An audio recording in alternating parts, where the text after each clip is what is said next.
Chapter 78, August 15th, 2019. This day was the Hungry Ghost Festival. It was both the 15th of the Gregorian calendar and the 15th of the lunar calendar.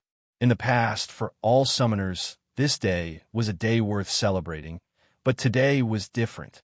At night, a blood-red full moon appeared in the sky, as if it was wiped with blood.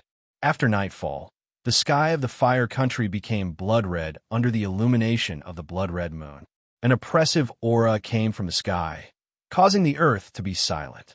The insects that were usually noisy at this time were all silent and no longer chirped. The birds refused to return to their nests. It was already nighttime, but all over the world, large flocks of birds flew in the sky, constantly crying mournfully. In just one day, there were dozens of incidents of birds colliding with planes all over the world. Dolphins and whales in the sea all over the world rushed to the beach and were stranded. Billions of locusts, like dark clouds, covered the sky and rushed to the cities of Africa and southern Guangzhou, violently crashing into the tall buildings in the cities. The bodies of the locusts fell from the sky like raindrops. More than one building's glass windows were smashed by the locusts.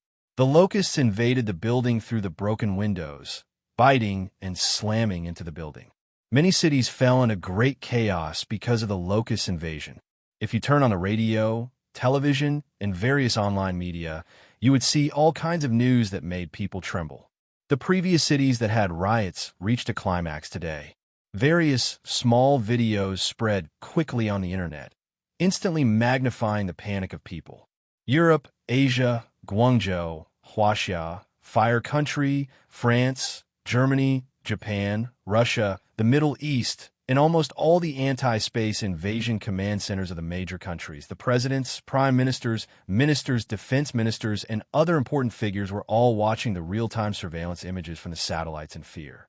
The huge space crack that appeared in the sky above the Eurasian continent started to expand rapidly from 1933 p.m. Yinjing time to 1433 p.m. Greenwich time. The space crack that was originally more than 7,000 kilometers long more than doubled in size in less than half an hour. It became more than 15,000 kilometers long and covered the entire sky above the Eurasian continent. At the same time, in the skies of Guangzhou, Africa, and other places, huge spatial rifts began to appear. These spatial rifts covered the entire sky, like blood-colored vines that extended from the sky. They began to connect bit by bit, gradually forming a large area. At 9:30 p.m. Yin Capital Time, from the ground of the North Light continent, a huge spatial crack that spanned from north to south and was more than 10,000 kilometers long had appeared in the sky. The sky was like a hole that had been burned through, splitting open from the middle. Should they launch nuclear weapons into the gradually expanding spatial rift? The leaders of the major countries were having an emergency meeting. The example of the British Isles was right in front of them. Nuclear weapons could not solve the threat of space invasions. On the contrary, it could make space invasions even more difficult to deal with. Most countries did not agree to launch nuclear bombs into space rifts, but Russia wanted to try. The entire sky seemed to be burning with fire, and as far as the eye could see, everything was a strange dark red. The traffic in Xinchuan City had long been paralyzed. Some citizens of Xinchuan hid in designated underground shelters, but there were also many citizens who ignored the curfew order and fled the city with their families. The roads of the entire city were filled with cars, and the drivers were frantically honking their horns. The sound of the horns converged into a torrent on the roads. At 9:47 p.m., Wang Xiao walked out of the command center with his dragon-headed cane and arrived outside the provincial headquarters. When he walked out of the main entrance of the building, the old man turned his head to take a look. On the lawn beside the building, ants were surging out from the ground, moving their homes. Looking up in the blood-colored sky, there was still a large flock of grassland sparrows that had not returned to their nests. They were flying in the sky and shrieking. The newly formed E-Province Demon Suppression Guards and Quick Reaction Unit had long been sent out by the old man to carry out different missions. At this moment, there were not many people left in the provincial headquarters. The Quick Reaction Unit had to maintain order in Xinchuan City and the surrounding areas. They had to protect the electricity, water, and other important facilities to prevent the spread of chaos. The demon suppression guards were divided into many teams and different mission groups to guard various parts of each province and deal with any changes. For some reason, the old man who was looking up at the sky suddenly thought of Xia Pingon. He turned his head and looked at his assistant Pan Lin beside him. "Is there any news about Xia Pingon? We have lost contact for more than 24 hours. There is no news from the 3 Special Forces members who were working with Xia Pingon." Pan Lin replied. "We have lost contact for 24 hours? The old man frowned slightly. "Yes." Pan Lin looked at the old man's darkened face and asked in a low voice, "Should we send out a search team?" "No need. What should have happened has happened." The old man shook his head and sighed. "The sky wants to rain, and the mother wants to marry. Let be. Sometimes, fortune can be decided by a single thought. All right, where's Yin Duo?" He led the Yin Battalion to participate in the anti-drug operation a few days ago. They're still carrying out the mission. At this moment, a mournful alarm sounded from the building behind the old man. Pan Lin's face changed. "Old man, please enter the emergency shelter immediately." It wasn't just the provincial building that sounded the alarm. Almost at the same time, the entire Xinchuan, the entire E-province, and all the cities in the entire Fire Country had their anti-space invasion alarms sounding mournfully. The old man shook his head and looked up at the sky. "I'm not going anywhere. I'm just going to watch from here." Amidst the mournful alarm, the orange-red light in the sky outside grew brighter and brighter. More than 10 seconds later, a group of flaming meteorites drilled out from the space crack. They pierced through the clouds and lit up the entire sky. They fell towards the ground and smashed into the wilderness in the distance, making a violent explosion. In just a short minute, 1, 2, 300, 1,000, more and more meteorites with flaming light began to fall from the sky, tearing the clouds in the sky into pieces and continuously falling to the ground. Europe, Africa, Asia, Guangzhou, everywhere was facing the same situation. When the first flaming meteorite fell, it was still daytime in Huaxia. In Toulon, France, a huge flaming meteorite directly fell on an aircraft carrier anchored in the military port, directly smashing the French Navy's aircraft carrier into 2 halves and setting off huge waves on the sea. As the flaming meteorites continued to fall, France's largest military port and the warships anchored in the military port suffered heavy losses in just a few minutes. It was a complete mess. Amidst the flames, thick smoke, explosions, and waves on the shore, the entire Toulon began to fall into chaos. After the first fiery meteorite fell on the top of Mount Fuji in Japan, Mount Fuji, which had been silent for a long time, started to rock heavily like an awakened monster. Bloody magma started to erupt from the top of the mountain. In Huaxia, the falling flaming meteorites smashed into the ancient Great Wall, causing the mountains to tremble all over the world. Countless flaming meteorites drilled out from the huge space cracks in the sky and rapidly fell to the ground. In the largest port on the west coast of the Fire Country, the petrochemical factory was hit by a flaming meteorite. The petrochemical factory violently exploded, and the entire port turned into a sea of fire. The Kremlin was completely smashed into pieces by a flaming meteorite. In Japan, Tokyo's Ginza was attacked by a flaming meteorite and turned into ruins, and a living hell in Paris. Notre Dame collapsed with a loud bang. In the attack of the flaming meteorites, the oil refineries in the Middle East were like ignited barrels of gasoline, with thick smoke covering the sky. Explosions and flames lit up the ground one after another, causing the entire earth to tremble. A flaming meteorite fell on the base of the National Committee of Order in Izhou Province, which was only over 1,000 meters away from where Xia Pingon and the others were. Standing in the base of the National Committee of Order in Izhou Province, they could already feel the earth shaking under their feet.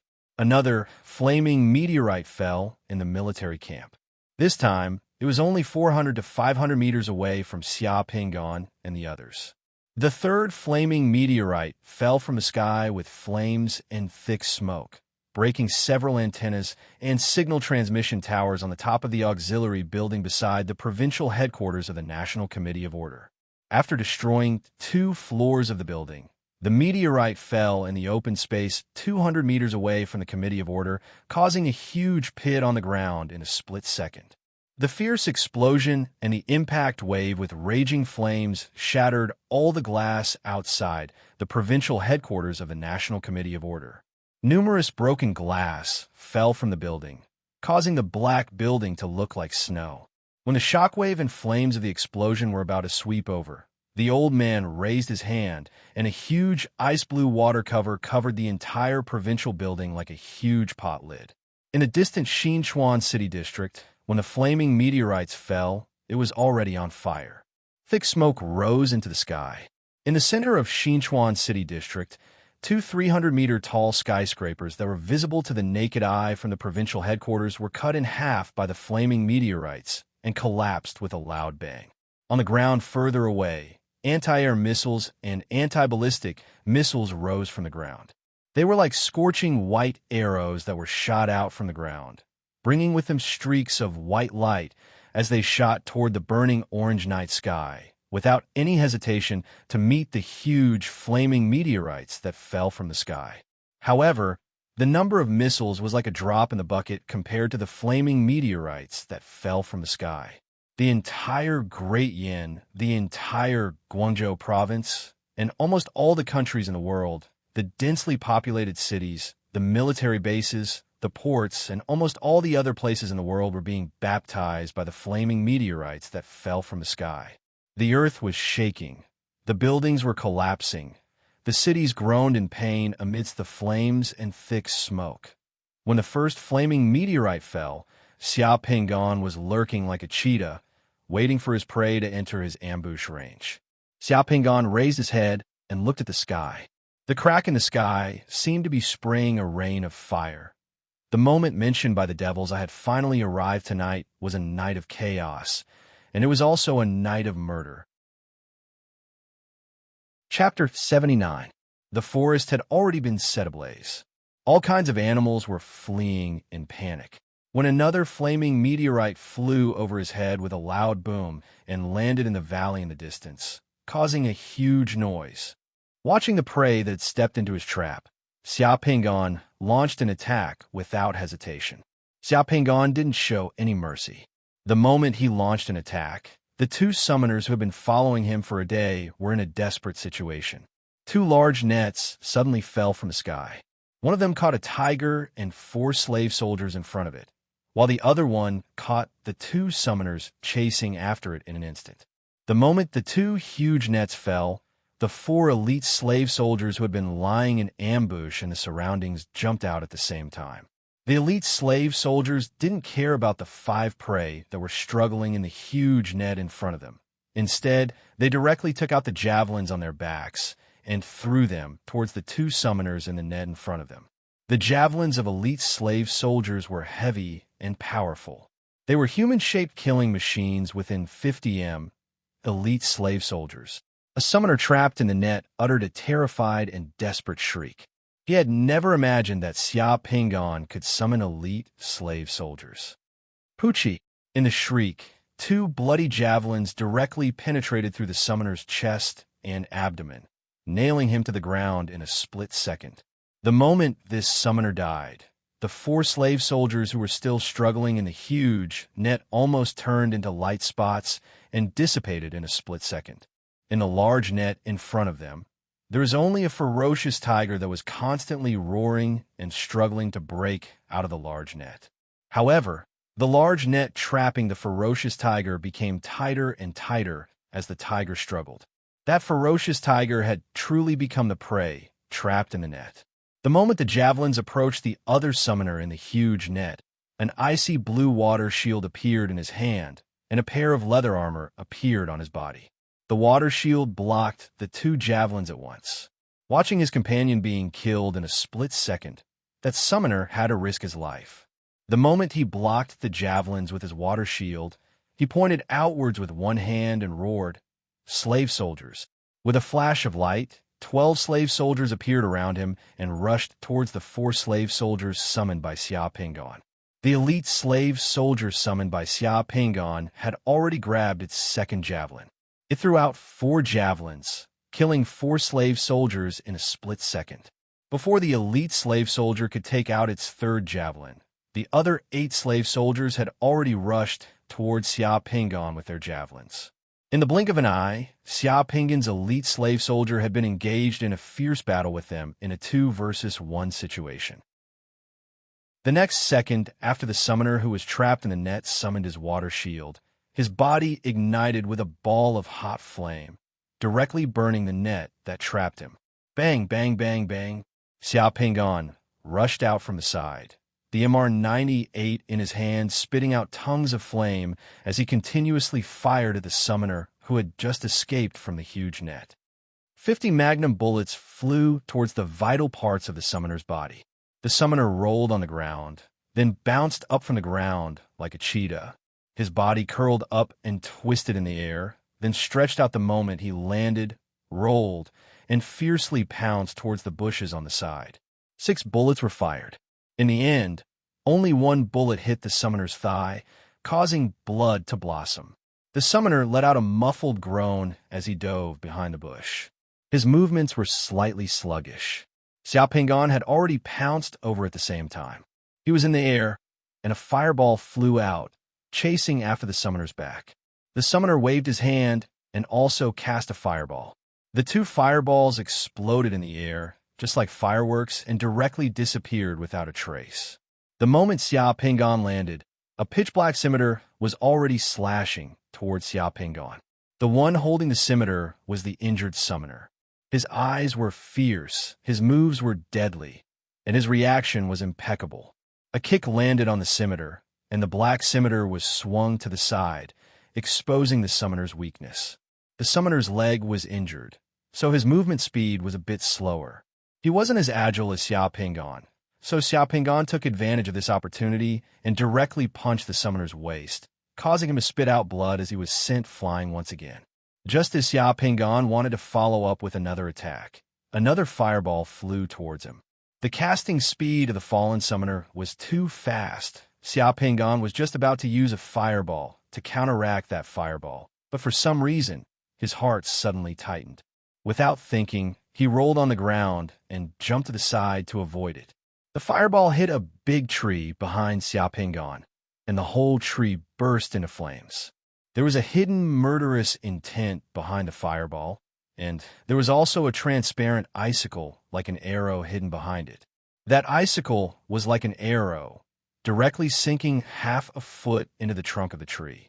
If Xia Pingon had used a fireball to counterattack, he would have fallen into the opponent's trap, and his body might have been pierced by that icicle in an instant. Life and death were between a single thought. After dodging the fireball and the icicle, Xia Pingon rushed out again, and only then did he release the fireball in his hand. The opponent once again released a fireball, which counteracted Xia Pingon's fireball and set off a brilliant firework in the forest. The firework exploded, and the flames were dazzling. The black dragon, who had been hiding at the side, finally found an opportunity to pounce over from the nearby bushes and bit that person's forehead and calf, directly tearing off a piece of bloody flesh. Ah! That summoner screamed, and in the next second, the black dragon's body was pierced by 2 icicles, turning into specks of light and dissipating. At the same time, another 8 slave soldiers were summoned by that summoner, and all of a sudden, they surrounded Xia Pingon in the middle. That summoner was simply going all out. From setting up an ambush to being surrounded, the change in Xia Pingon's identity only took an instant. However, when the black dragon's body was pierced, Xia Pingon had already used this short time to rush to a close enough distance from that summoner. That summoner summoned the slave soldiers very quickly, but this small gap was enough for Xia Pingon to make his move. Pa! The sound of a whip exploding echoed in the air. At the same time that the black dragon's body was pierced, the black rattlesnake's tail shot out like a bullet from 5 meters away, dodging the leather armor on the summoner's body. Like a fatal blow from a rattlesnake pouncing out of the darkness, It instantly pierced through the summoner's glabella. The black rattlesnake's steel whip's tail directly entered the summoner's head and retracted back like lightning, without a single drop of blood. Almost at the same time that Xia Pingan's black rattlesnake steel whip crushed that summoner's life force, all the summoned creatures that the summoner had summoned froze, strangely stopping. The closest distance between Xia Pingan and a few spears was less than a meter. A drop of blood flowed down from the wound between the summoner's eyebrows. That summoner stared at the black rattlesnake steel whip in Xia Pingan's hand with wide eyes. Never in his wildest dreams had he imagined that he would be killed by that whip. Your whip is not bad. After spitting out a few words, that summoner's face was full of unwillingness and regret as his body fell straight to the ground. Xia Pingan stood on the spot, panting heavily. Although the exchange of blows just now was short, it was extremely dangerous. Since this guy dared to chase after Xia Pingan to kill him, he was indeed capable. He was too difficult to deal with. If not for the fact that the other party didn't know about Xia Pingan's trump card and fell into Xia Pingan's ambush, Xia Pingan might not have been able to win without paying a price this time. With the collapse of this summoner, that fierce tiger in the net in the distance, as well as all the slave soldiers that the summoner had summoned, directly dissipated.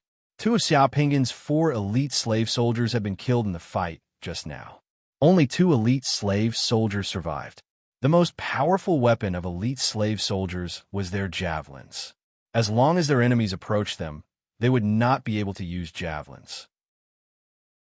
As a result, the advantage of elite slave soldiers over ordinary slave soldiers could not be fully displayed. In close combat, it would be a bit difficult for an elite slave soldier to deal with 2 ordinary slave soldiers. After the ambush and fight came to an end, the flaming meteorites in the sky didn't stop. Instead, flames were breaking out on the ground.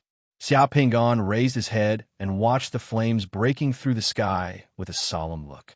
After being struck by such flaming meteorites, Zhang Tai could imagine what would happen to those big cities. After falling into the valley, the flaming meteorites ignited the trees in the woods. There was already more than one flaming spot in the woods. The line of fire in the woods started to expand rapidly.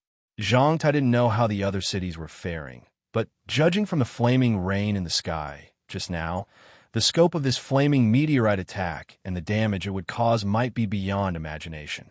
It would definitely be a catastrophe. Xia Pingan searched the bodies of the fallen summoners and took out a certificate from one of them.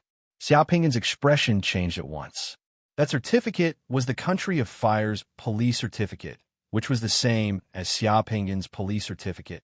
A summoner carrying a police certificate meant that the summoner's true identity was a summoner under the National Order Council.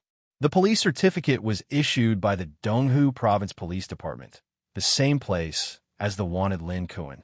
Xia Pingan also found the same police certificate on the body of the summoner that he had killed the first time. These 2 summoners were called Wu Qinian and Yongbu. The pursuit of Lin Kuan was a trap that was specifically targeted at him. Looking at the 2 summoners lying on the ground, Xia Pingan's expression darkened. In addition to the police certificate, Xia Pingan also found 2 level 1 Xunli Dan on the bodies of these 2 guys. There was nothing else.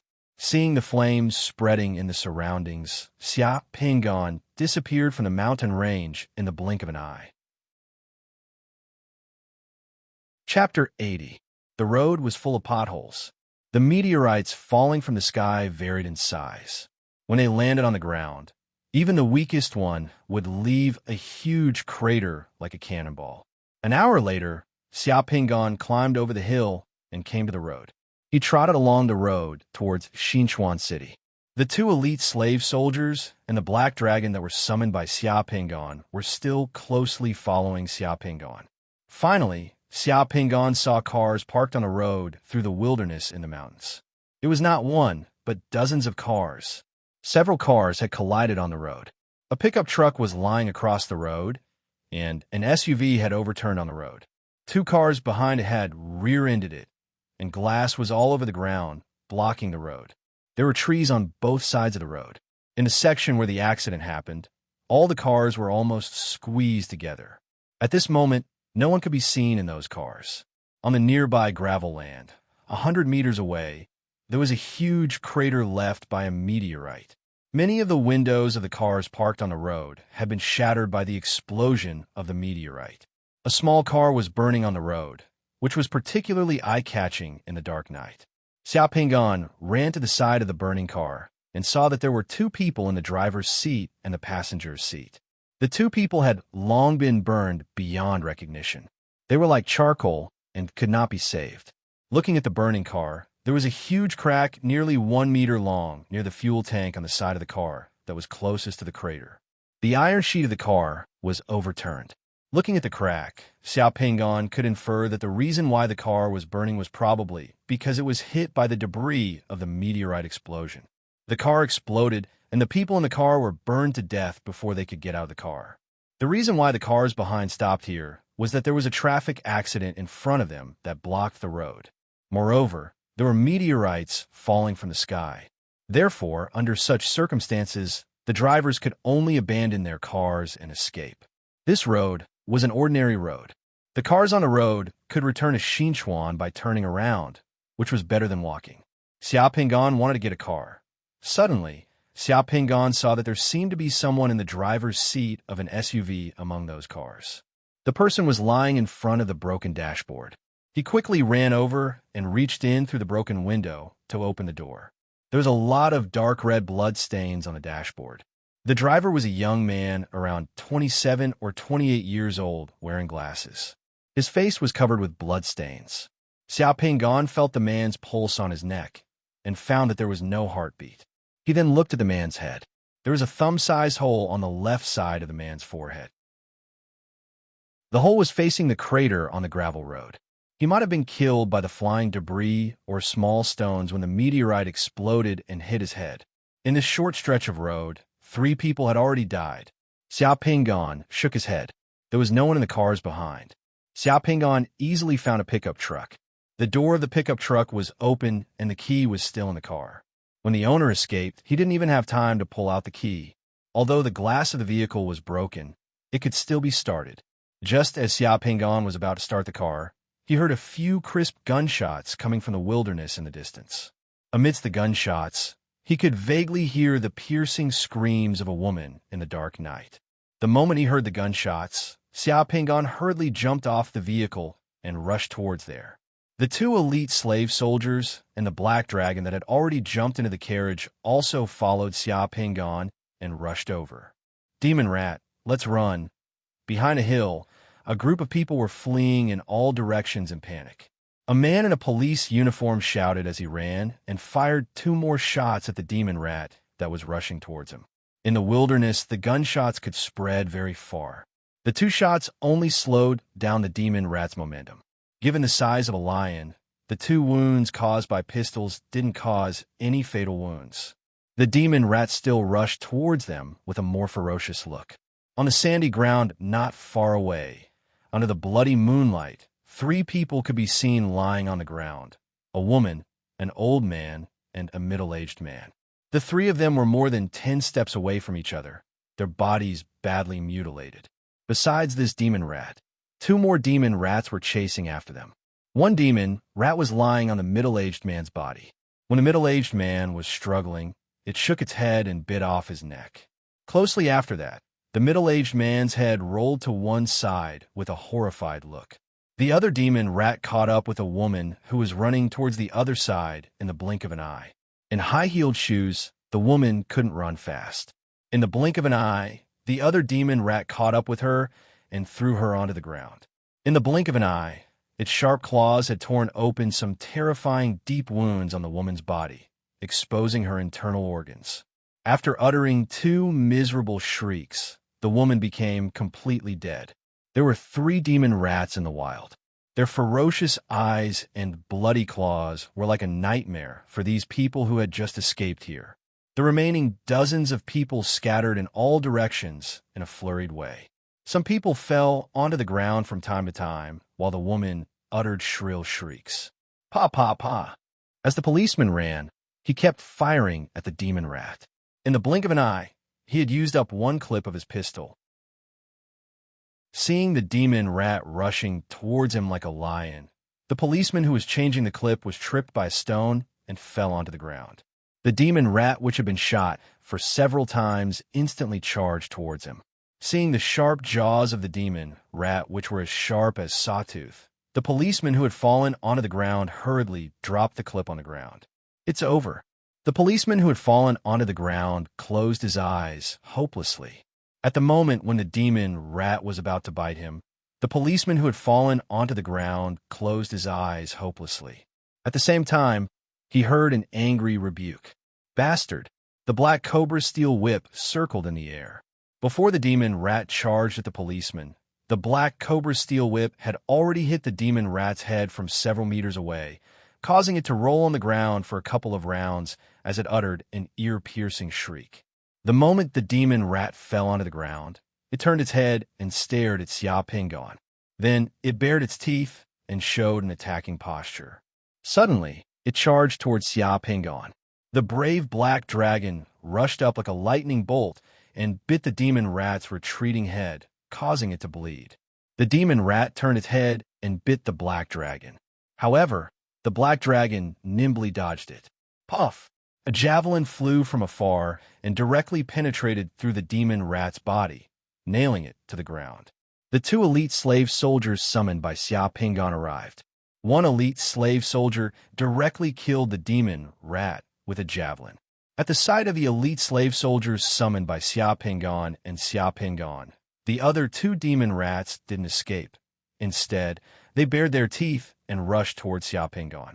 The two elite slave soldiers summoned by Xia Pingon threw two javelins consecutively. With two sounds of puff, puff, the two demon rats were nailed to the ground, ending the battle in the blink of an eye. Elite slave soldiers were definitely the nemesis of demon rats. Chapter 81. Su, Summoner.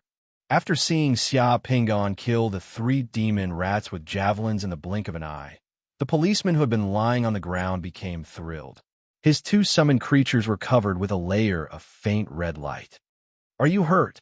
Xia Pingon glanced at the policeman. The policeman looked to be in his 40s with a beard. He was middle-aged and had a fat body. He was wearing a patrol officer's gray blue short-sleeve shirt with a police badge on it.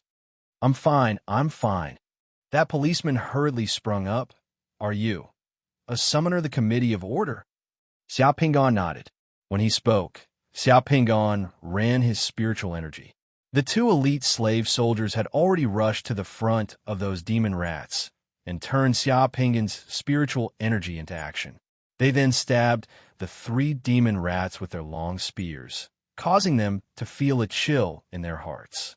Not only that, the two elite slave soldiers even broke open the demon rats' heads with their long spears and searched inside their heads to see whether there was a realm bead or not. After breaking open their heads, they didn't find any realm bead. Instead, the ground was covered with their brains and blood, which looked a bit terrifying. Therefore, that policeman's face turned pale. When the elite slave soldiers searched for brains, Xia Pingon ran towards the four people lying on the ground not far away and checked them. The four people lying on the ground were all dead. Their corpses were too horrible to look at. None of them was alive. Seeing Xia Pingon appear, the people who had scattered before carefully surrounded him again. However, no one dared to approach the corpses of the three demon rats. Everyone knew that even if the demon rats were dead, their corpses might carry a lot of viruses and germs. Summoners didn't have to worry. Once they became summoners, they would be immune to all kinds of diseases and would not be infected by these viruses and germs. However, ordinary people had an instinctive fear of these space invaders. Besides being afraid of the demon rats on the ground, those people were also vigilant about the two elite slave soldiers who were destroying the demon rats' corpses while giving out faint red light. The elite slave soldiers were barefooted and wore very shabby clothes. With weapons on their backs, they looked expressionless and full of killing intent. Being silent, they were like barbarians and killing machines, which was a bit frightening. When these people surrounded Xia Pingon, the black dragon ran towards a Fedra shrub not far away. In the blink of an eye, Xia Pingon had heard the black dragon's barks from behind the ephedra shrub. Watch out, there's a space crack behind shrub. The three demon rats drilled out of the space crack just now. That policeman hurriedly warned Xia Pingon. Are you the owners of those roadside cars? Yes, they're all the owners of those roadside cars. I'm a patrolman who came here to deal with a traffic accident after receiving the report. Previously, we were still in the cars. However, a fiery meteorite suddenly fell from the sky, burning one of the cars and killing some people. Therefore, we dared not stay in the cars. Therefore, we ran here to take shelter. That policeman replied, Wait here for a moment, I will take a look over there. Xia Pingon told the two elite slave soldiers and the others to stay here as he ran towards the place where the black dragon barked. It was only a distance of a few dozen meters, but Xia Pingon quickly ran to the shrubs where the ephedra grew. Right in the shrub, the black dragon was barking towards an irregular space crack with a diameter of over 10 m. It was Xia Pingon's first time to see a space crack in such a close distance. The spatial crack was like a wriggling bubble. Looking at it from any angle, the bubble looked scary. Inside the bubble, there seemed to be a black fog that wanted to come out. To be honest, when Xia Pingon saw the spatial rift, he thought of the chefs washing the intestines of a pig. The spatial rift was like one end of a pig's intestine that had been turned over. Looking at the way it was squirming, he didn't know when it would roll out of it. Looking at this space crack, Xia Pingon was a little apprehensive. The black space crack was a permanent space crack, which was different from those temporary space cracks. Temporary space cracks were dark red in color and could exist for as short as a few minutes or as long as a few weeks or even a few months.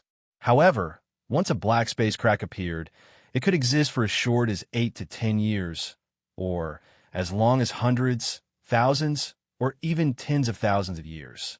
The number of permanent space cracks that had been discovered in various parts of the world was not large.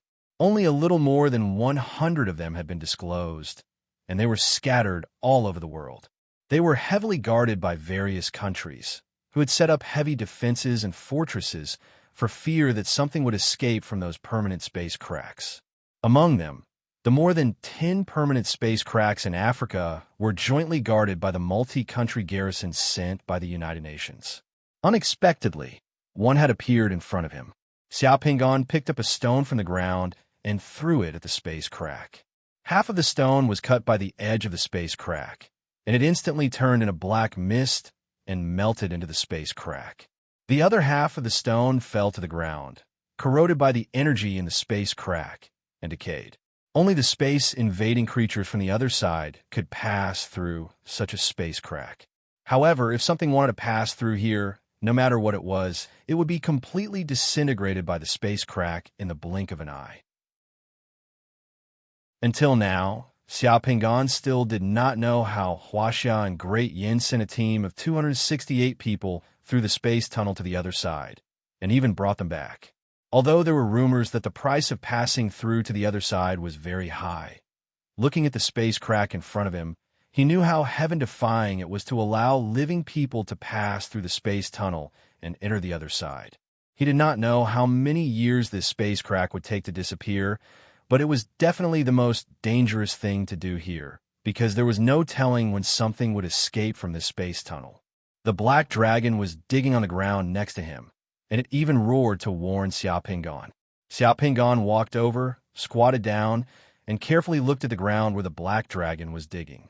The sand on the ground was slightly softer than the surrounding area, and the deeper it went, the finer the sand became.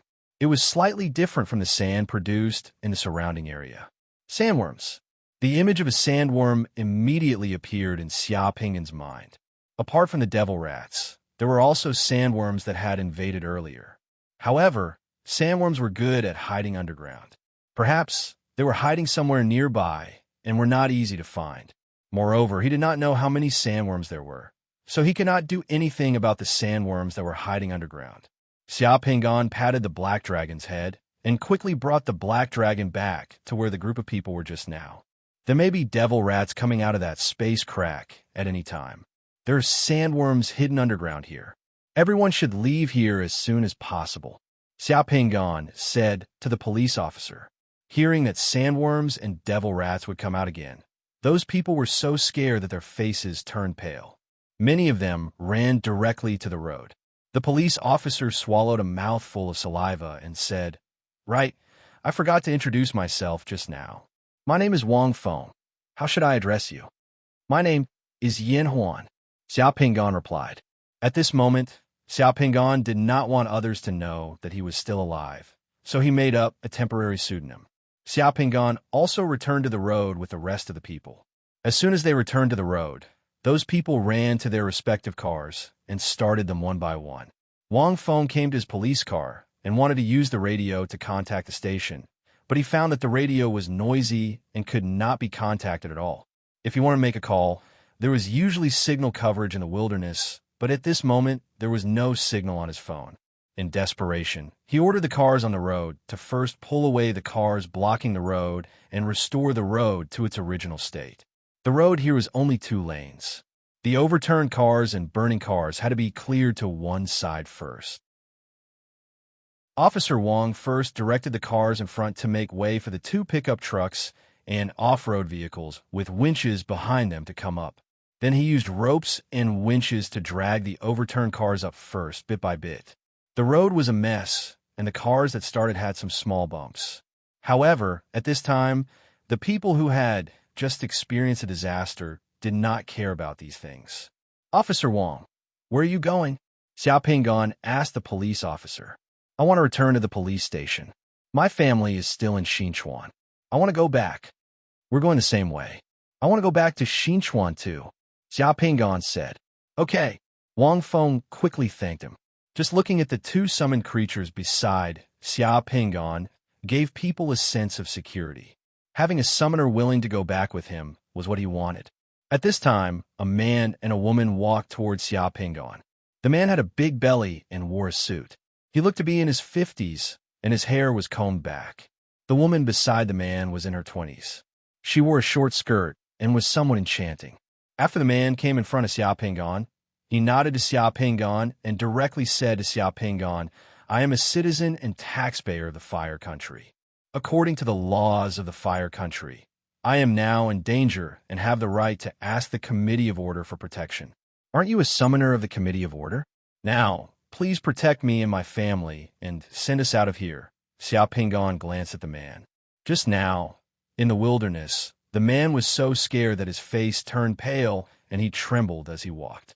Now that he was not completely out of danger, he actually wanted Xiao Pingan to be his bodyguard. Not far away, the man's car was parked. It was the kind that could be considered high-end. The woman beside the man looked a bit like the man's little lover. Xiao Pingan took a deep breath and said expressionlessly, "The summoners of the Committee of Order, according to the work discipline, do not accept any personal missions. According to the procedures, you can call the Committee of Order's phone number 999 for help and report your situation to the Committee of Order. If I receive a mission from the Committee of Order, I will protect you and leave." "How can the phone be connected in this situation?" The man shouted in dissatisfaction. "If the phone can't be connected, you can complain to the phone company. This has nothing to do with me. What kind of attitude is this?" The middle-aged man's voice immediately became louder. He glanced at the woman beside him and found that she was pouting and was somewhat dissatisfied. The man felt that he had lost face and immediately glared at Xiao Pingan. He actually began to threaten him verbally. "I pay a few million a year in taxes just to support people like you. Now you're actually leaving me in the lurch. Let me tell you, I know a lot of people in the Izhou province, including many leaders in the province, including your Committee of Orders Wang Shiha and many members of the Committee of Supervision. You better think about the consequences of rejecting me now. I will remember you. Your name is Yin Huan.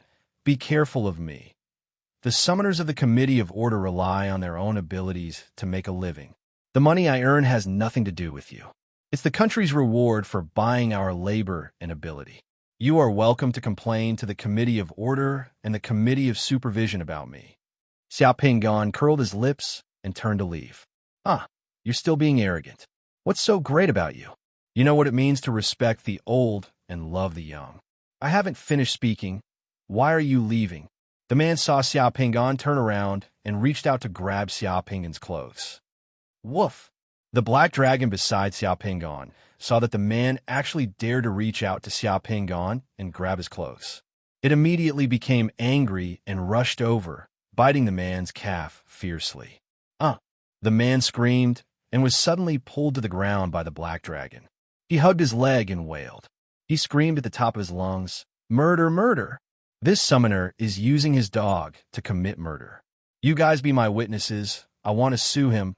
The woman beside the man turned pale with fright and quickly retreated. Chapter 82. Black Dragon, that's enough. Xiao Pingan spoke softly when he saw that the man's right leg was badly mangled and torn open by the black dragon. The black dragon glared at the man and growled in a low voice. It bared its teeth, but it still obediently retreated and did not bite again. The man lay on the ground and wailed loudly. He looked at his injured right leg and then at Xiao Pingan. His eyes were filled with fear and anger. "Just you wait. I'm not done with you." The man hugged his leg and groaned miserably. His face was twisted as he vented his anger at Xiao Pingan. "You don't know who I am. I'll remember you.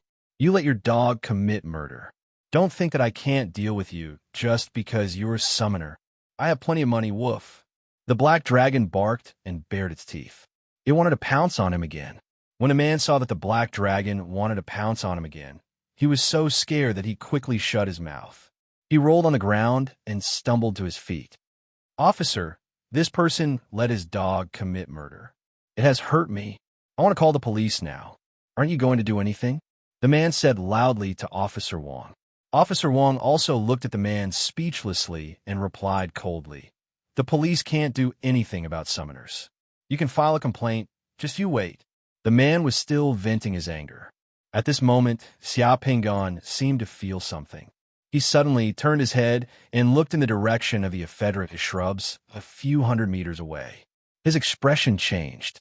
In the shrubs that hid the permanent space crack, it was as if a fire was burning. The light suddenly became bright. Just a few seconds later, a fire really appeared. The shrubs were set ablaze by something unknown. It was particularly conspicuous in the wilderness at night. Then, a huge figure appeared behind the fire. It was neither a demon rat nor a sandworm.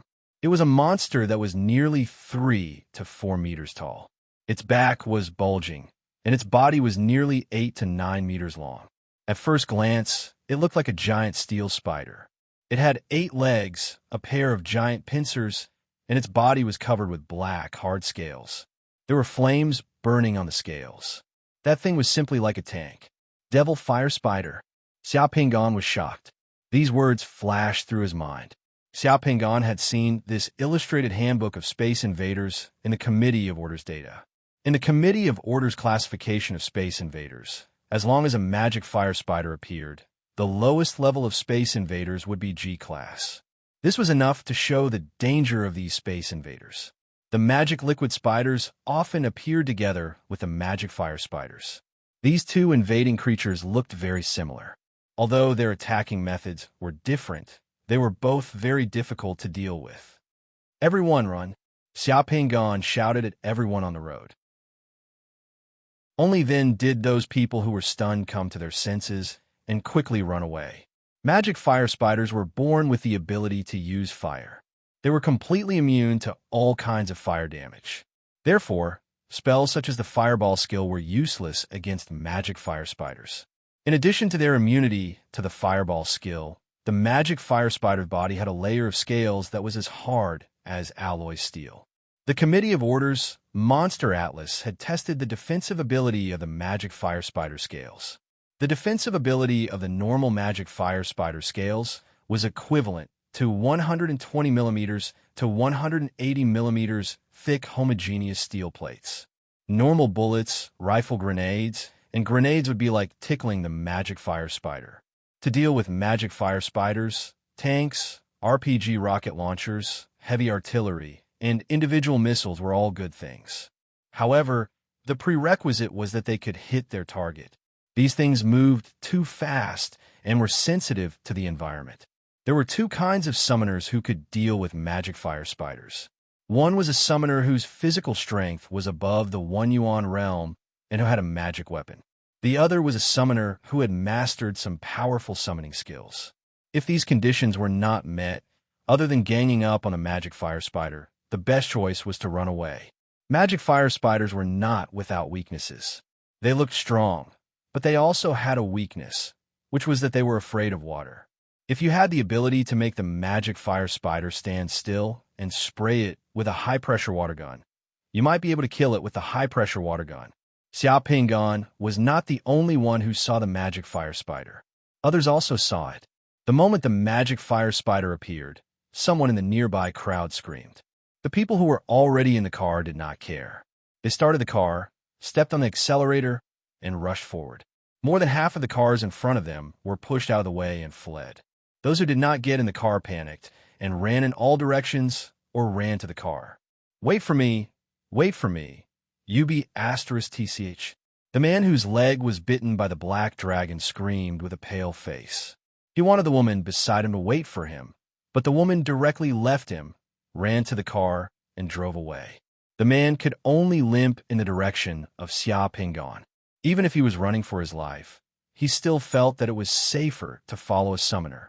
Magic fire spiders were more terrifying than magic rats and man-eating insects. That thing was simply a fire-breathing tank among space invaders. It was not an ordinary horror. Xia Pingan could only run. There was nothing he could do if he didn't run.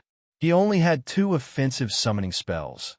One was the Fireball spell, and the other was the Elite Soldier spell. These 2 summoning spells couldn't even harm the demonic fire spider. However, before running away, the 2 elite slave soldiers that Xia Pingan summoned had already taken out their javelins and ran towards the magic fire spider, trying to buy time for everyone. The magic fire spider had already discovered the fleeing crowd. It crossed the burning ephedra shrubs and the small gravel hill and directly rushed towards Xia Pingan's group. Its speed was not slower than a person running at full speed. In the blink of an eye, it had crossed over 100 meters and rushed towards the road. The 2 elite slave soldiers that Xia Pingan summoned threw their javelins. The 2 javelins accurately hit the demonic fire spider's body, but only produced a crisp sound as if they had hit steel. The 2 javelins only caused sparks to appear on the demonic fire spider scales. The demonic fire spider was unscathed and quickly rushed towards them.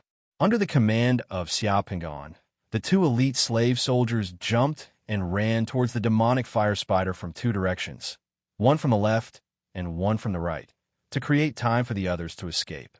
The magic fire spider spat out a silk-like fiery thread from its mouth. After crossing dozens of meters, the fiery thread instantly pierced through the body of an elite slave soldier, summoned by Xia Pingan, and wrapped around it. The entire elite slave soldier was set ablaze and disappeared in a few seconds. The other elite slave soldier dodged away from the burning spider silk and threw out a javelin from a short distance. The moment it arrived in front of that demon fire spider, it directly jumped onto the back of the 3 to 4 high demon fire spider and grabbed the gap between the scales of the demon fire spider by one hand. Closely after that, it took out a javelin by the other hand and fiercely inserted it into the gap between the scales of the demon fire spider. The magic fire spider frantically shook its body, but it still couldn't get rid of the elite slave soldier that jumped onto its back. Elite slave soldiers were indeed elite slave soldiers. They fought bravely and had relatively high intelligence. However, that elite slave soldier could only last 5 to 6 seconds against the magic fire spider. After a few seconds, dark red flames rose on the magic fire spider's back. Its body temperature suddenly increased. The elite slave soldier that jumped onto the magic fire spider's back was set ablaze and soon dissipated. The magic fire spider rushed to the side of the road in the blink of an eye and spat out a fiery thread from its mouth. The burning fiery thread crossed another 100 meters and wrapped around a car. That car immediately burst into flames and fiercely exploded. The shockwave from the explosion overturned several people that were fleeing along the road. Seeing the magic fire spider chasing after another group of fleeing people, Xiao Pingan had no choice but to turn around and directly throw a fireball at the magic fire spider. The fireball exploded on the magic fire spider's body and burst into flames. After discovering that Xiao Pingan was a summoner, the magic fire spider immediately changed its direction and chased after Xiao Pingan. "You're crazy." Seeing Xiao Pingan provoking the magic fire spider and making a chase after them, the man with the wound on his leg was so scared that his face twisted. The man probably would never have thought that Xiao Pingan would take the initiative to provoke the demon fire spider at this time. However, before he could run a few steps, a ball of burning flame spider silk suddenly wrapped around the man. The man screamed and instantly turned into a human torch.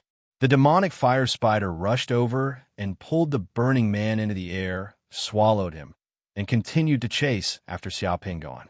Seeing such a guy die, Xiao Pingan didn't feel sorry at all. The road was in chaos. Because the driver was too nervous, a car made an excessive turn and rushed in front of the magic fire spider. The magic fire spider waved its pincers and crushed the door and roof of the car. The driver's body was directly clamped in two. "Drive away, don't follow me. I'll lead the magic fire spider away," Xiao Pingan shouted to Wang Feng while running. He had Wang Feng run towards his police car. Xiao Pingan rushed off the road and rushed towards the wilderness on the other side. After the magic fire spider destroyed a car, it really set its sights on Xiao Pingan. It left the others and followed Xiao Pingan into the wilderness. Xiao Pingan desperately ran in the wilderness while keeping his eyes on the road ahead. His long-range vision ability was watching the big killer behind him and looking for the road ahead. It was as if Xiao Pingan had eyes at the back of his head. From time to time, he would dodge the fiery spider webs that came from behind him. The demon fire spider's fiery silk could burn rocks and even pull them back. If it landed on a person, the result could be imagined. It would not stop until the person was burned to ashes. Moreover, it could pull the person into its mouth in an instant. The black dragon summoned by Xiao Pingan was tangled in a ball of flame spider silk as it fled with Xiao Pingan. In the blink of an eye, it was burned and disappeared. The skills that he had learned from the 400m military obstacle course in the training ground were finally put into use. Xiao Pingan took the devil fire spider and ran further and further into the wilderness. They ran further and further until they reached a barren mountain full of rocks. Under the guidance of Xiao Pingan, the devil fire spider that was chasing Xiao Pingan was getting closer and closer to Xiao Pingan. There was a cliff that was dozens of meters high in front of him. Xiao Pingan rushed to the edge of the cliff and jumped down without thinking. The devil fire spider rushed to the edge of the cliff. When it lowered its head, it found that there was a big river below the cliff. The devil fire spider quickly stopped. Some of the gravel under its feet fell down the river with Xiao Pingan. The devil fire spider lowered its head and half of its body was out of the cliff. It then spat out burning spider webs at Xiao Pingan, who was in the air. Xiao Pingan threw out a fireball. The burning spider webs and the fireball melted together in the air and burst into flames. However, before the devil fire spider could do anything, a big net flew out from Xiao Pingan's hand and caught the devil fire spider. After running for so long, Xiao Pingan had been waiting for this moment. Xiao Pingan firmly grasped the huge net with both hands. Using the momentum of his falling body, he fiercely pulled it up and kicked off the cliff with both legs. The huge body of the demon fire spider, which had already rushed to the edge of the cliff, was instantly dragged down by Xiao Pingan's huge net and fell down the cliff together with Xiao Pingan, one after another falling into the surging river below. Chapter 83. Plop! Xiao Pingan's head and feet fell directly into the surging river. Even after falling into the river, Xiao Pingan did not loosen his grip on the net. The river was very deep, and Xiao Pingan did not touch the bottom of the river when he fell straight into the water. Less than a second after he fell, the huge body of the demon fire spider also fell from the cliff, smashing into the waves more than 10 meters high. It was different from Xiao Pingan's fall into the water. The moment the demon fire spider, which was like a fire-breathing tank, fell into the water, A large amount of water vapor rose from the water surface like a piece of burning coal and a piece of porcelain being thrown into the water. The demon fire spider violently rolled and struggled in the water. The water around it was heated up by the flames on its body into steam, and countless bubbles constantly emerged from the water. Fortunately, they were in the middle of a surging river, and the water in the river was endless. If they were in a smaller swimming pool, Xiao Pingon even suspected that the flames on the demon fire spider's body would have boiled the water in the swimming pool. The more the demon fire spider struggled, the tighter the net on the demon fire spider's body. In just a few seconds, Xiao Pingon saw that the scales on the demon fire spider's body, which were comparable to uniform steel plates, began to explode in the water, turning into fragments that sank into the water. Such a scene was simply too shocking. It was as if there was an invisible hand in the water, peeling off the demon fire spider's hard and hot shell layer by layer, revealing the demon fire spider's badly mutilated body under the shell. The demon fire spider's body was too huge, and its strength was needless to say. Even in the water, when the demon fire spider struggled, its strength was not something that Xiao Pingon could compare with. The fiendish fire spider struggled in the water, trying to return to the shore. The net that trapped the fiendish fire spider earlier began to tear apart bit by bit as the fiendish fire spider struggled. Seeing this situation, Xiao Pingon certainly wouldn't wait for death. He pulled the net and quickly swam to the demon fire spider's side. He climbed directly onto the demon fire spider's huge head, took out a dagger, and used all his strength to viciously stab at the demon fire spider's head. In the billowing river, the water around the magical fire spider was still much hotter than the surrounding water. It was almost 40 degrees Celsius. Thankfully, the water in the river was running, which the magical fire spider could not boil. Therefore, the water didn't burn Xiao Pingon. The hard scales on the head of the demonic fire spider had long been broken into pieces, exposing the organs under the scales. Xiao Pingon's stab was so powerful that the entire dagger, together with Xiao Pingon's fist, pierced into the organs behind the demonic fire spider's head. It felt as if he had stabbed into a pile of mud. Xiao Pingon's hand that held the dagger vigorously stirred the mud, stabbing and cutting randomly. The fiendish fire spider rolled even more violently in the water, trying to shake off Xiao Pingon. Meanwhile, Xiao Pingon's other hand, using his bare hand as a knife, fiercely stabbed into the organs of the fiendish fire spider's head, holding it tightly. The fiendish fire spider's limbs waved, but couldn't touch Xiao Pingon. The fiendish fire spider also opened its bloody mouth, trying to bite Xiao Pingon. However, it couldn't bite him and could only continue to struggle in the water. Suddenly, the fiendish fire spider seemed to have thought of something. It suddenly turned its head in the water and spat out a large ball of sticky spider silk. The sticky spider silk immediately melted in the water like dough, directly sticking Xiao Pingon's hands to the fiendish fire spider's head. He couldn't move anymore, and his whole body was fixed. Then the fiendish fire spider directly turned over in the water, with its back facing down and its belly facing up. When the fiendish fire spider turned over, Xiao Pingon's whole body was pressed down by the fiendish fire spider's body underwater. The fiendish fire spider's mouth could be seen above the water surface to breathe, but Xiao Pingon couldn't breathe underwater because his hands and half of his body were fixed to the fiendish fire spider's head and neck. Seeing that it couldn't shake him off, the fiendish fire spider wanted to drown him. Xiao Pingon suddenly understood. F***, let's see who will kill who. Xiao Pingon inserted his hands into the fiendish fire spider's head, then directly summoned the fireball technique and released it from his hands. The scales on the surface of the fiendish fire spider could withstand the high-temperature flames, but Xiao Pingon didn't believe that the internal organs of the fiendish fire spider could also withstand the high-temperature flames.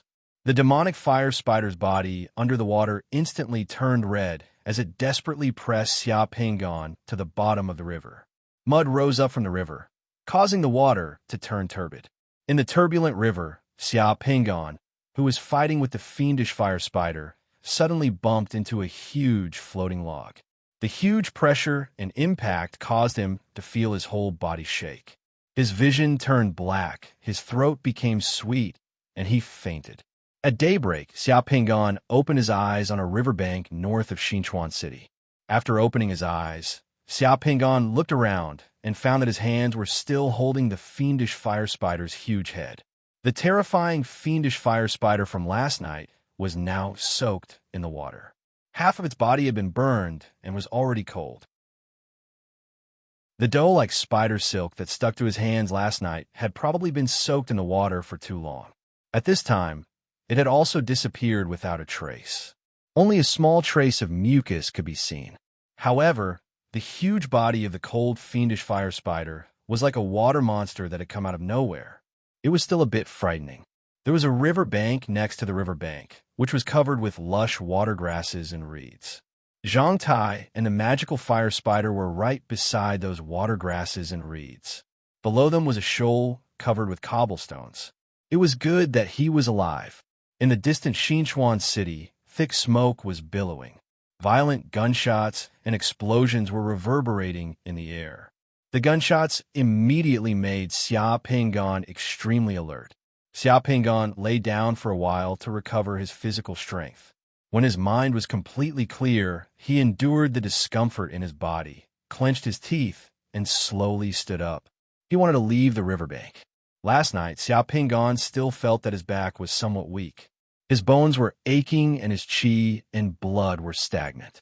He should have been injured and needed to recuperate. The MR-98 revolver and mobile phone had fallen into the river when he was fighting with the fiendish fire spider last night. At this moment, he didn't know where they were. The black cobra steel whip was still hanging on his waist. Just as Xiao Pingan was about to leave, his eyes seemed to have sensed something flashing in the fiendish fire spider's head. Xiao Pingan immediately stopped. Half of the fiendish fire spider's head had been burnt. In the other half of the brain tissue, a small part of a strange texture was revealed. Xiao Pingan used the dagger in his hand to stab the fiendish fire spider's head. He cut open some messy things and pried them open. Then, Xiao Pingan took out a round bead from the fiendish fire spider's head. The bead was still stained with some yellow and black, disgusting things. Xiao Pingan took the bead and washed it in water. The bead's full appearance was immediately revealed. Boundary bead. It was actually a boundary bead. At this moment, Xiao Pingan quietly held his breath. The boundary bead's brilliance was restrained and looked simple. However, if one looked carefully, one could see the brilliance in the boundary bead slowly rotating like a galaxy.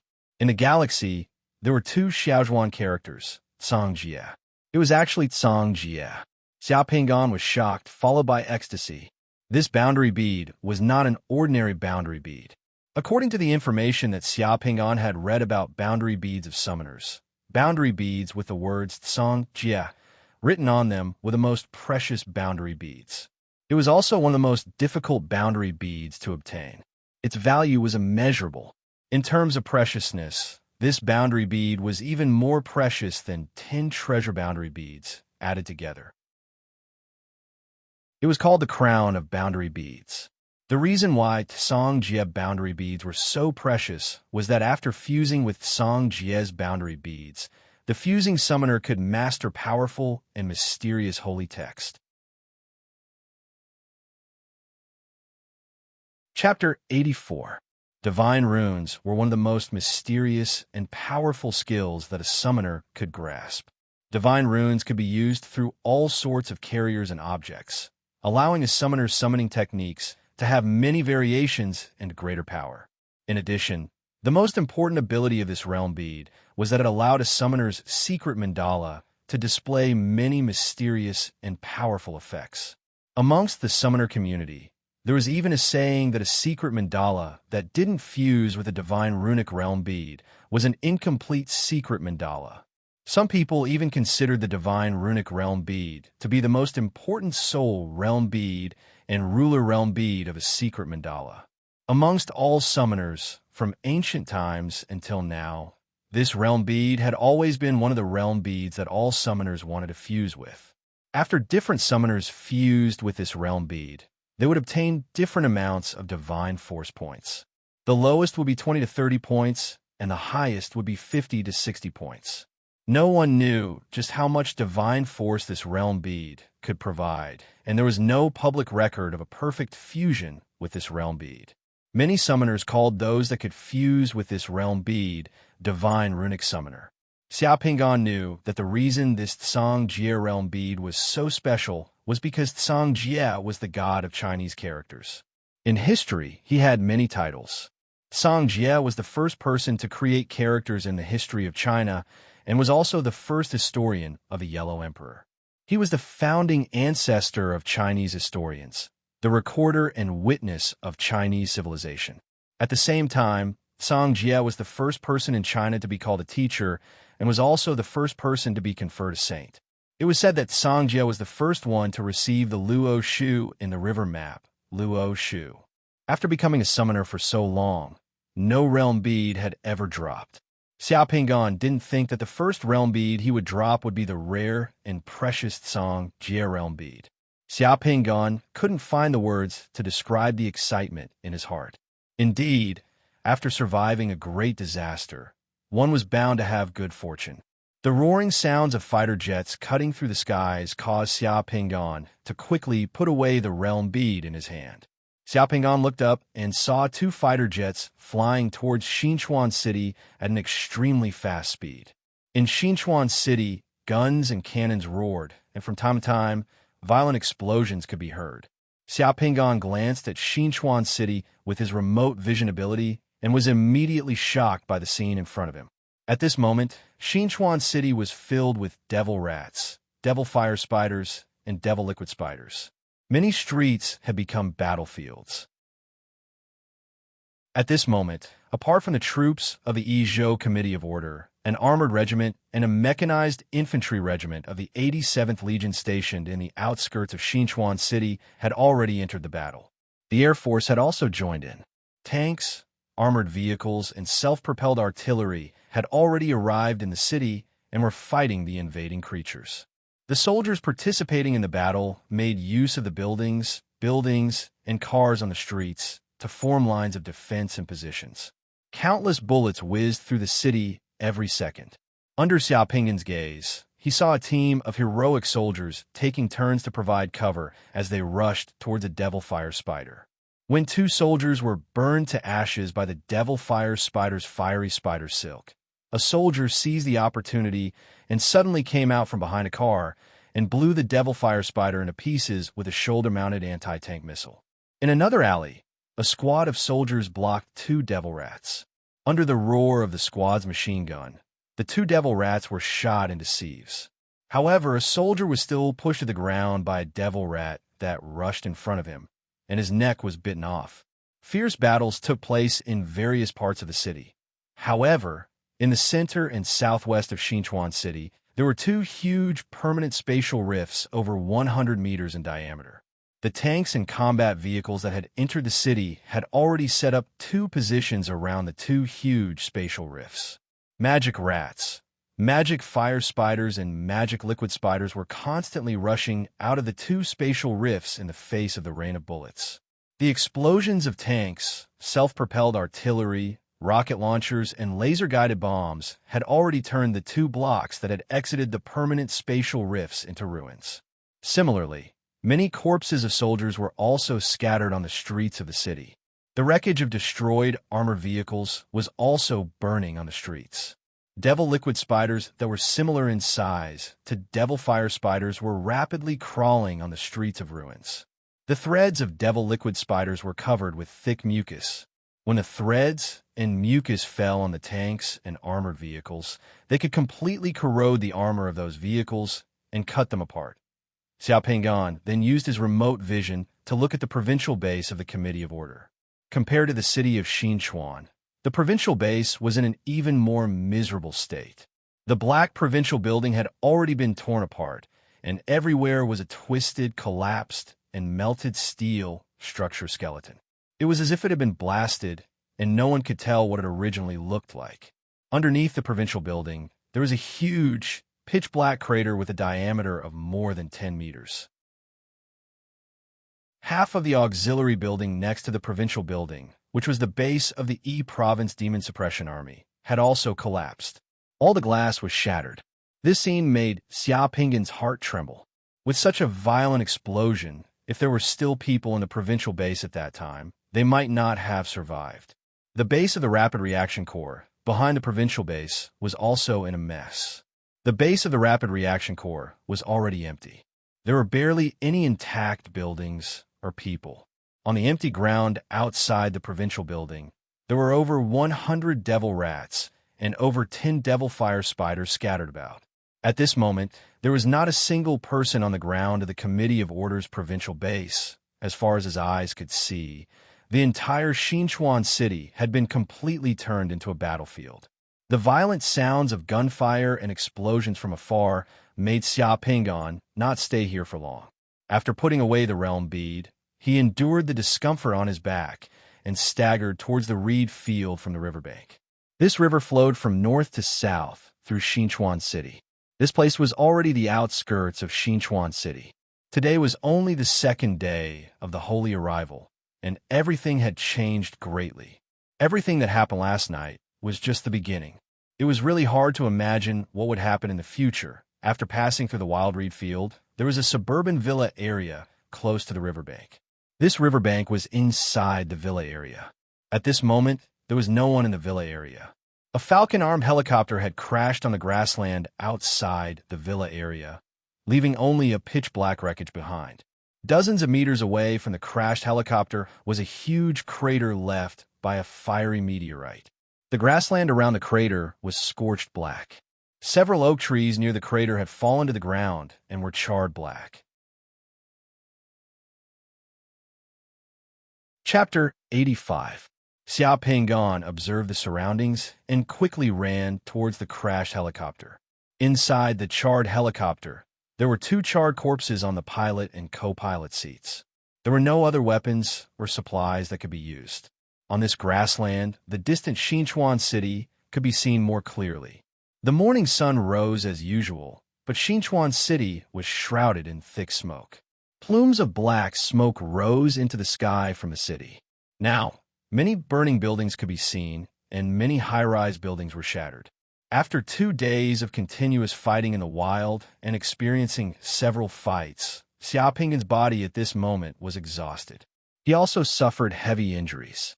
His whole body was wet from head to toe, so he urgently needed to find a place to rest, replenish his strength, and treat his injuries. More than 200 meters away, there was a luxurious 3-story villa in the villa area. The villa had gray walls, white tiles, a chimney, grassland, a private garden, a swimming pool, and a few sculptures. The villa's garden was surrounded by an iron fence, which looked expensive. This should be the place where the rich of Xinchuan lived. Xia Pinggan ran towards the villa. The glass windows of the villa, near the river, had all been shattered by the explosion. The grass on the lawn outside the villa was somewhat vigorous. It probably had not been trimmed for more than half a month. A lot of fallen leaves floated in the villa's swimming pool, and there was some soil at the bottom of the pool. From these signs, this big villa should have been empty for a while. No one lived here just right. Xia Pinggan jumped over the railing outside the villa, crossed the lawn, walked around the villa, and came to the back door of the villa. He directly reached in through the broken glass window, opened the back door, and entered the villa. After closing the door, Xia Pinggan became the temporary owner of the villa. Except for the broken glass at the door and the window, the villa was clean and tidy. It looked magnificent. Tap, tap.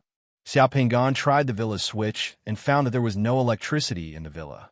After entering the villa, Xia Pinggan went directly to the kitchen on the first floor. The water flowing down from the huge freezer in the kitchen made the floor a bit slippery. It seemed that the ice in the freezer had melted after the power went out last night, and then flowed down. Opening the freezer, Xia Pinggan let out a long breath. Thank God. The freezer was full of food. This kind of rich family really did not lack food. The freezer was out of power last night, so the food in the freezer was still fresh. There were all kinds of meat, canned food, sausages, fruits, drinks, and vegetables. They were all placed according to categories. The fruits and vegetables were all well packaged and were all high-quality goods. Xia Pinggan took out 2 canned fish from the freezer, opened the can on the table next to the kitchen table, and ate it. After eating the 2 canned food, Xia Pingon, he finally felt a bit better. He then looked around the villa. The rich and powerful who lived in such a large villa would definitely have a medicine box. There should be no shortage of all kinds of commonly used medicine. After searching for a while, Xia Pingon finally found a medicine box. There were gauze, bandages, and a lot of medicine in the medicine box. Xia Pingon took the gauze, bandages, and the medicine for bruises and injuries to the villa's bathroom. In the bathroom, he took off his clothes and tactical vest one by one. Then he turned around and looked at his back through the mirror in the dressing room. In the mirror, from Xia Pingon's right shoulder to his lower left ribs, there was a ghastly black mark that was more than a foot long. Half of his back was bruised and swollen, and it was already difficult for him to raise his right arm. If it was Xia Pingon before he became a summoner, he might have died in the river with this kind of injury. He turned on a bathroom faucet, and there was still water.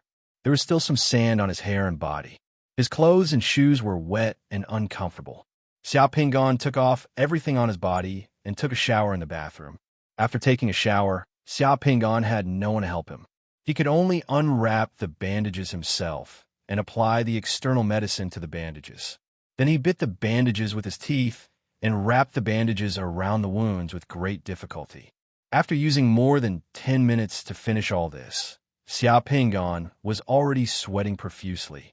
After wrapping the wounds, Xia Pingon wandered around the villa and found 3 large dressing rooms. There were women's clothes in one of the dressing rooms, and men's clothes in the other 2. It seemed that a family of 3 had lived here before. The clothes in one of the men's dressing rooms were about the same size as Xia Pingon's. They were basically from big brands and luxury brands. Many of the clothes still had the tags, but they had not been worn. After finding a new set of clothes to change into, he felt much more comfortable. Although Xia Pingon was a little anxious and did not know how Xia Ning was doing, he could only suppress his temper and settle down in the villa. He was going to wait until his body recovered a little before going out. His body was not nimble, and he had consumed a lot of divine power in the past 2 days. If he did not recover, he would be courting death if he encountered an assassin or an invading creature, such as the demon fire spider. Because there was nothing to do, Xia Pingon began to look for things in the villa that could be used. There were several cars in the villa's garage.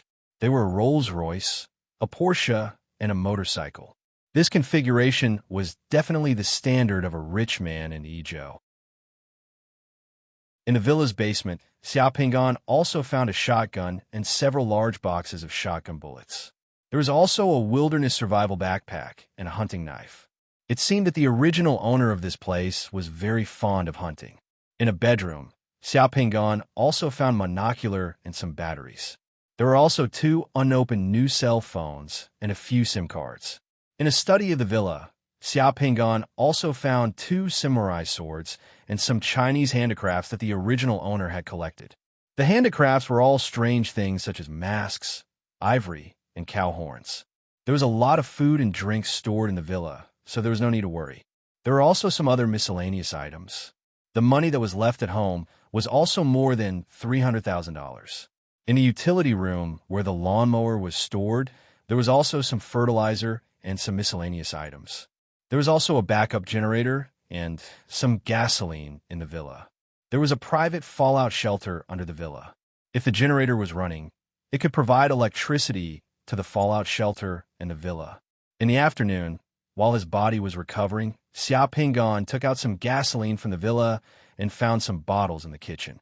He poured the gasoline, fertilizer, and the raw oil in the kitchen into the bottles to make some gasoline bombs. The shotgun's barrel was a bit long.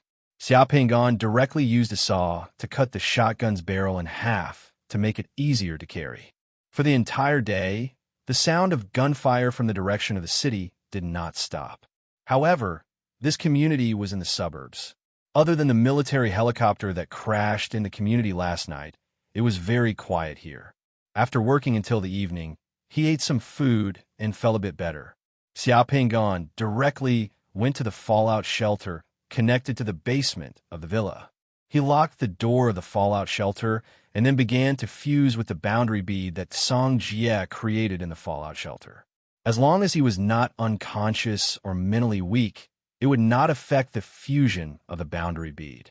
After dripping a drop of blood, Xiao Pingon turned into a huge cocoon of light very quickly. Xiao Pingon opened his eyes. He was standing on a high platform.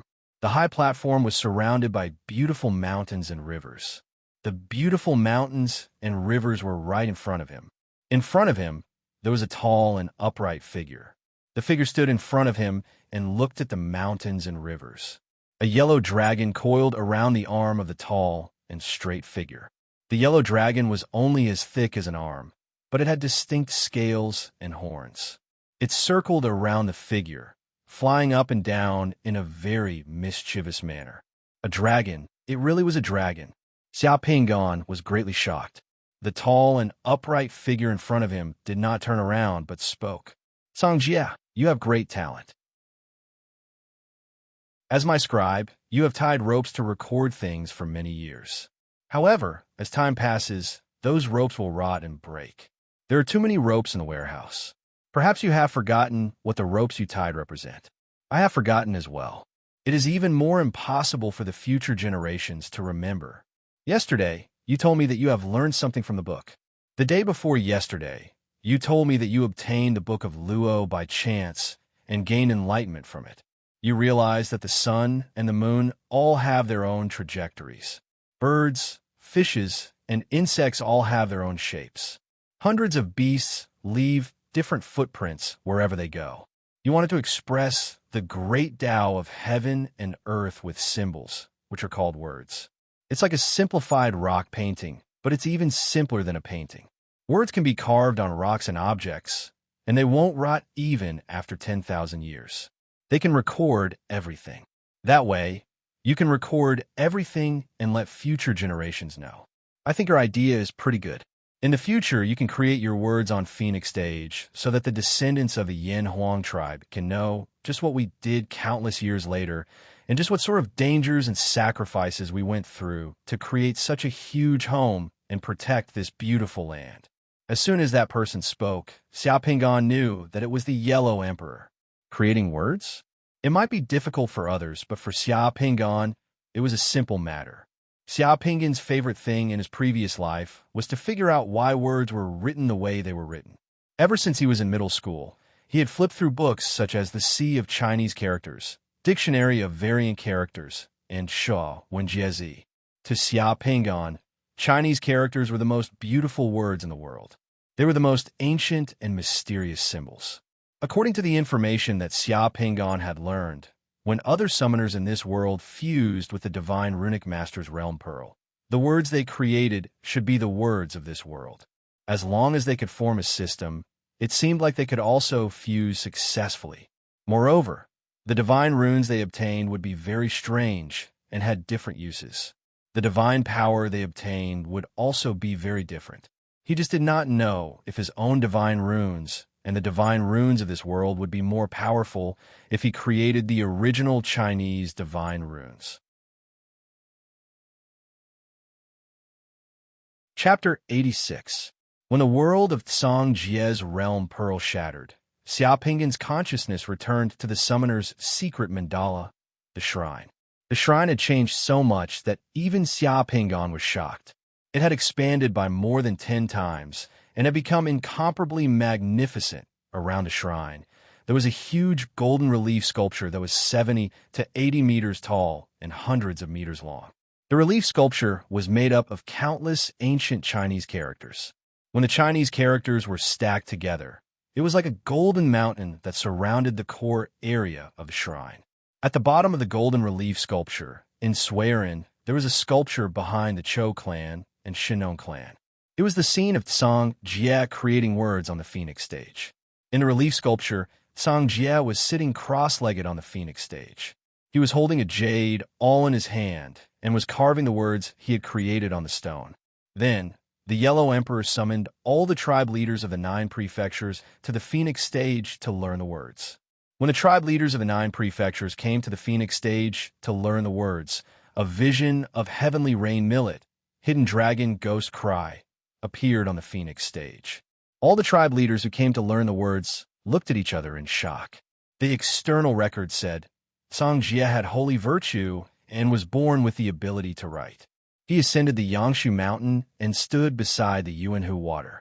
The spirit turtle carried the map out of the water. The Tsang Emperor received it and studied the changes of heaven and earth. He looked up at the power of the Kueishin garden song. He looked down at the turtle and bird tracks and the spirit of the mountains and rivers. He created words with his fingers and palms, creating the 6 books. The book is a dragon hiding the crying of ghosts. Because there are books that fear people. The sky is rain millet, the rain is gold. Because it is shallow, it is the secret of heaven and earth. The Chinese characters created by Tsang Jie, Xia Pinggan's incarnation, all appeared on the bronze relief sculpture. There were a total of 86,699 characters, and they were all written in Xiaozhuan. Traditional Chinese characters were the great success of Chinese characters. The essence of Chinese characters was that each character was like a painting. On a two-dimensional interface, it was created by pictograms, indicating things, understanding, shape and sound, transferring notes, and borrowing. Almost every character represented a philosophy and a mode of thinking about the cognitive universe. Xia Pinggan didn't know how many characters Tsang Jie had created, but he had created all the Chinese characters that he knew. The Chinese characters that Xia Pinggan created were actually not completely created by Tsang Jie. Instead, they inherited the essence of Tsang Jie's character creation. At the same time, they included the painstaking efforts of the wisdom of the past dynasties. It was the most mature and complete Chinese system. The 86,699 square words formed a mountain of reliefs and surrounded the entire shrine, making the shrine very solemn. The mountain of square words faintly resonated with the reliefs that existed in the shrine before. A ray of light shot out from the swearing relief sculpture and landed on the fire character on the mountain of characters. The fire character lit up and floated up from the relief sculpture with brilliant colors. A ray of light shot out from the Cho clan's relief sculpture, which corresponded to the Requiem and Shelter characters on the mountain of characters. A ray of light shot out from the Shinnon clan's relief sculpture, which lit up the Chu, Chui, and Sure characters. Even the painting that Han Yong was pretending to be deaf had a ray of light shot out from the mountain of characters, which lit up the Hung character. The characters on the mountain of characters that corresponded to the relief sculptures in the temple were very protruding after being lit up. Moreover, the colors were very bright. The other characters were copper gray, as if they hadn't been activated. In addition to these changes, the divine light ball at the top of the caisson had increased by a whole 100 points. The explosive increase in divine power this time shocked even Xia Pinggan a little. Xia Pinggan's previous divine power had reached 160 points after fusing with the 3 sides of the net pearl. Yesterday was the 15th, and Xia Pinggan had only left a bit over 50 points of divine power in the secret mandala. After recovering 80 points, he had over 130 points of divine power available. But after yesterday's bloody battle, he only had 47 points of divine power left. Now, with another 100 points of divine power, the upper limit of divine power in the Xia Ping and secret mandala had reached 260 points. Now, he had 147 points of divine power available. After his divine power broke through 210 points, the caisson above the Temple of Characters expanded.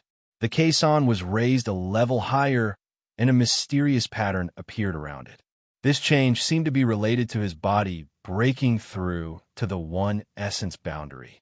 At the same time, Xia Pinggan's mind was filled with a great deal of knowledge regarding the secret skills of divine runic masters. Inside the fallout shelter, Xia Pinggan opened his eyes and glanced at the mechanical clock he used to keep time. The time on the mechanical clock was close to 48 hours. The time he entered was around 7 p.m. on August 16th, and now it was already 5 p.m. on August 18th. The time he had spent fusing with the World Pearl wasn't too long, but after the divine power infusion and marrow cleansing, it had taken him a long time to reach the one essence boundary. The latter had taken nearly 2 days. After waking up, the thing that had changed the most was his body. The first thing he felt was that his body was completely different from before. Although Xia Pingan's body had been tough before, after experiencing the divine power infusion, it was truly different. There was a qualitative and quantitative change, as if every cell in his body was filled with strength and origin energy. Xia Pingan looked at the things in the shelter. He reached out his hands and grabbed the two welded handrails on the bunk bed.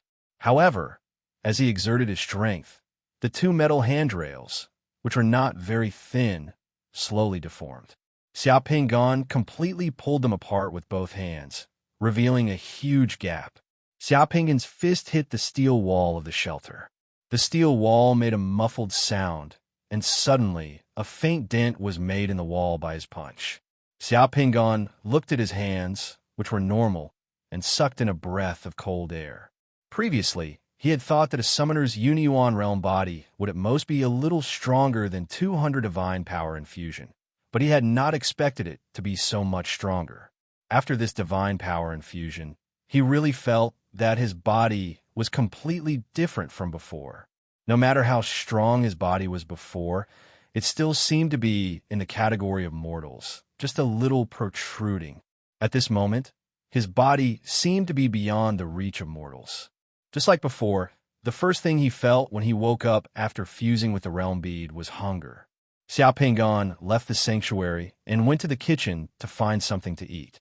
Then, he went to the second-floor balcony of the villa and observed the direction of Xinchuan City through the window.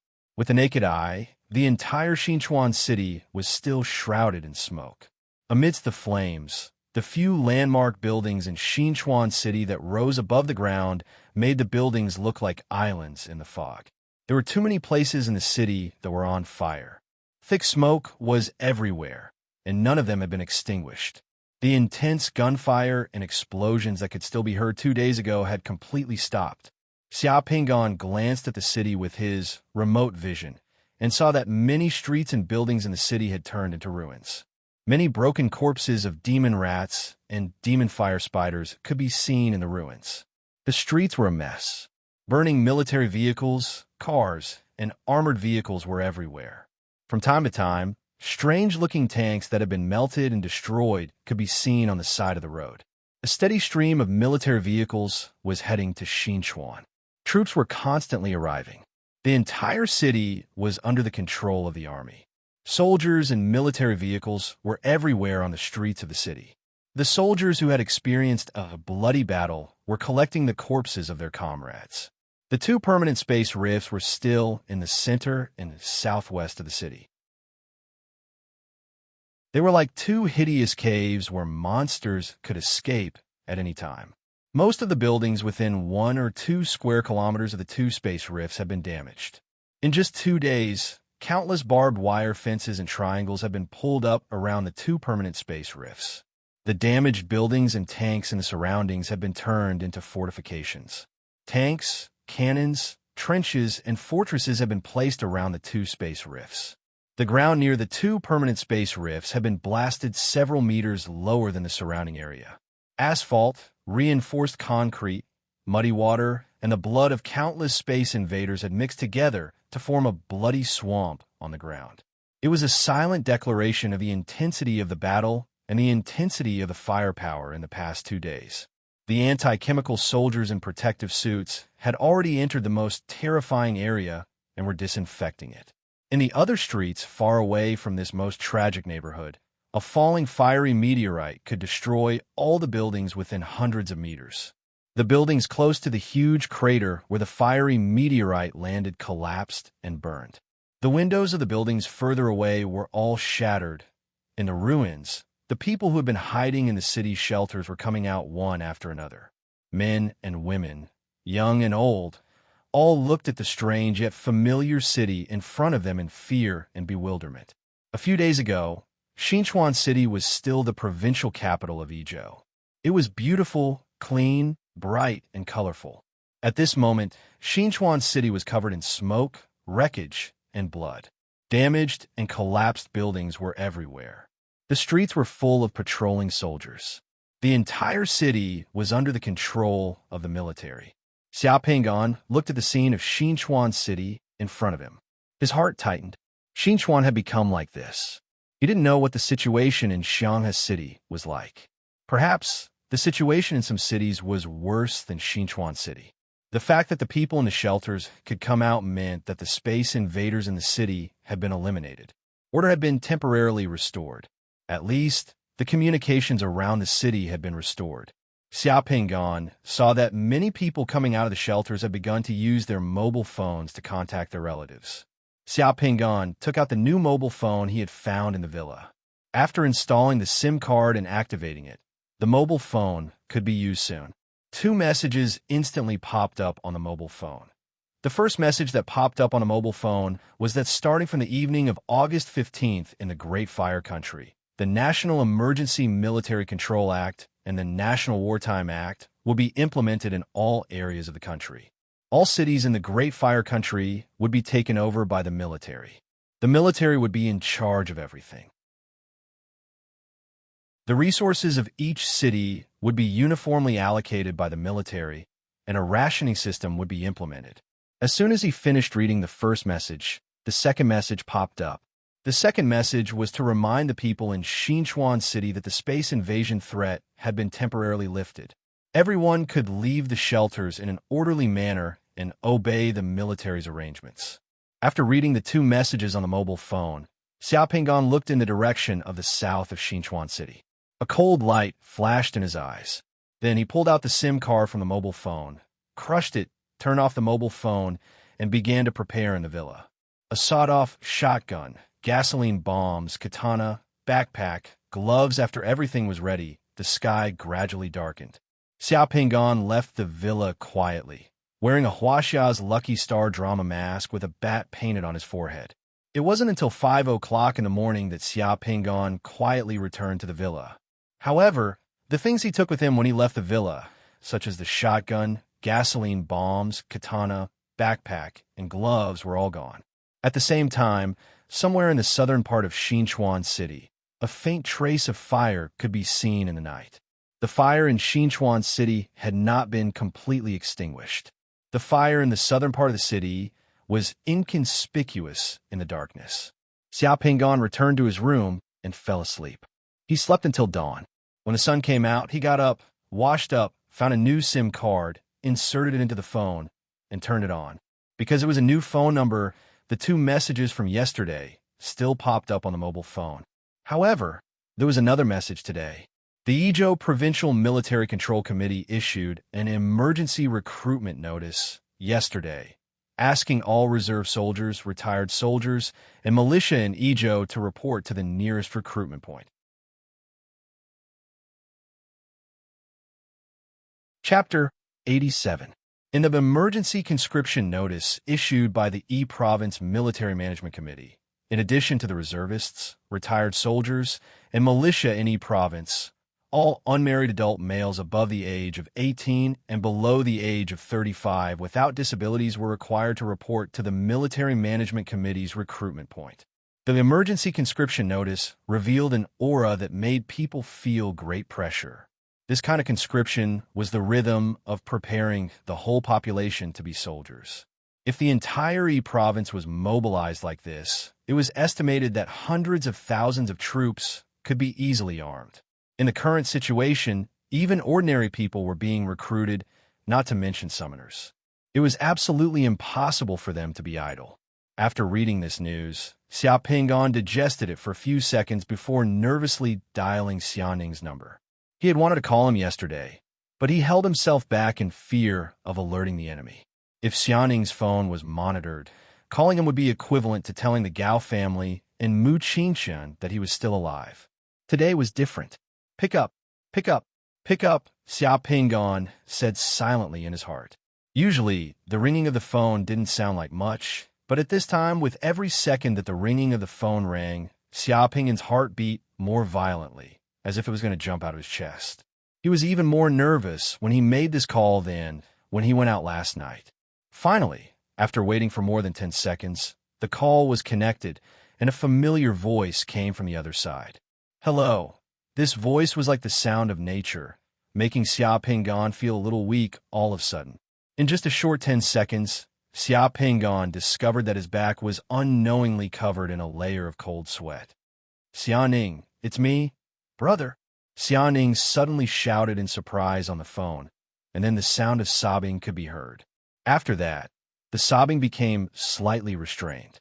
Brother, Sister Enqing and Sister Lingshan said that they lost contact with you after you went out on a mission on the 14th. I called you yesterday, but couldn't get through. I was so worried about you. Lingshan and Enqing, are you with them?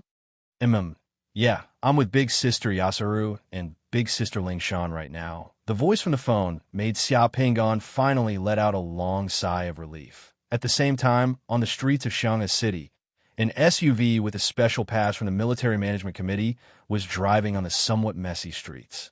On the streets, soldiers and military vehicles with live ammunition could be seen everywhere.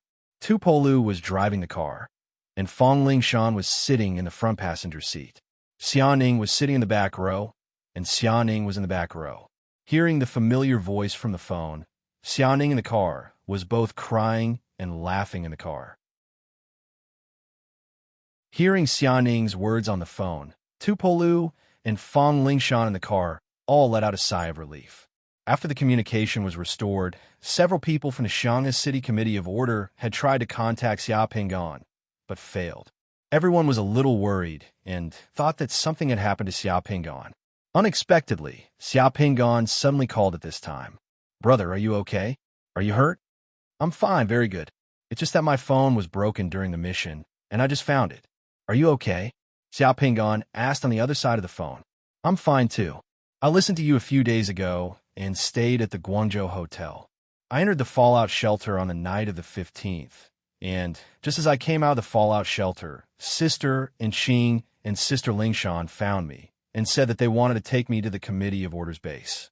Brother, you don't know, but Shanghai City is in a mess now. There are soldiers everywhere on the streets, and many buildings have collapsed. The fiery meteorite that night was terrifying, and all the windows in the Guangzhou Hotel were shattered. I just heard from Sister Enqing that a permanent space crack appeared in the suburbs of Shanghai City, and monsters could come out at any time. It's not safe outside. When Xiaoning was happy, she was like a machine gun and talked a lot. Xiaoning, listen to me seriously. I'm fine now, and I'll be fine in the future. Trust your brother. I'll take care of myself. You don't have to worry about me. In the future, we might not be able to see each other for a while, so you have to learn to take care of yourself. Xia Pingon told Xiaoning over the phone. I understand, brother. Don't worry, I'll take care of myself. I'm an adult now, so you don't have to worry about me. Xiaoning, you've indeed grown up. I've grown up a long time ago. I'll wait for you to come back. Okay. After ending the call, Xiaoning bit her lips. Tears were about to overflow from her eyes, but she held them back. In the blink of an eye, Xiaoning's face became determined. Xiaoning wiped her tears and smiled at Enqing. Sister Enqing, can I ask you for a favor? Xiaoning, what's the matter? Enqing asked gently. Can you teach me some skills? I don't want my brother to worry about me when he's out there. Looking at Xiaoning's resolute gaze, Enqing nodded. Okay, as long as you can endure hardships, I'll teach you. I can endure hardships. Xiaoning nodded. Aren't you worried about your brother? Tu Pelu, who was driving, couldn't help but ask.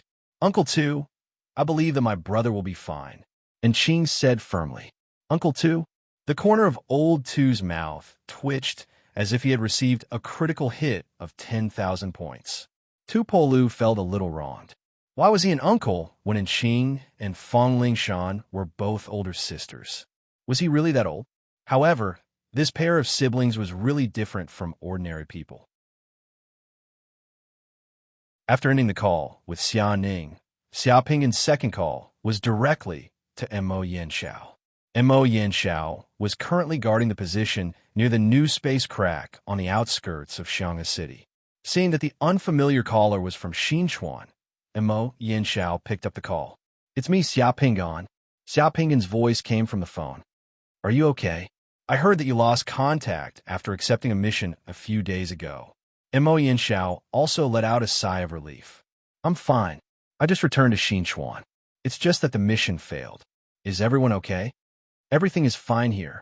Other than the damage caused by the fire meteorite, the space invasion in Shanghai City was only degrade. It has been temporarily settled. Just now, Old Tu and Enqing went to pick up Xianing and prepare to bring Xianing back to the base. We will take care of Xianing. As long as there's one person in the Special Operations Division, Xianing will be fine. Don't worry, I just arrived in Xinchuan. I lost my phone, so I'm not sure about many things. How's the situation at the Committee of Order? Xia Pingan asked over the phone. Do you know that the provinces have already started military operations? Got it. The old man was seriously injured on the night of the 15th while protecting the provincial base. He has been sent to the headquarters for treatment. Now, the Committee of Order at all levels is under the leadership of the Military Management Committee at all levels. The chairman of the E Province Military Management Committee is General Tang Guofeng.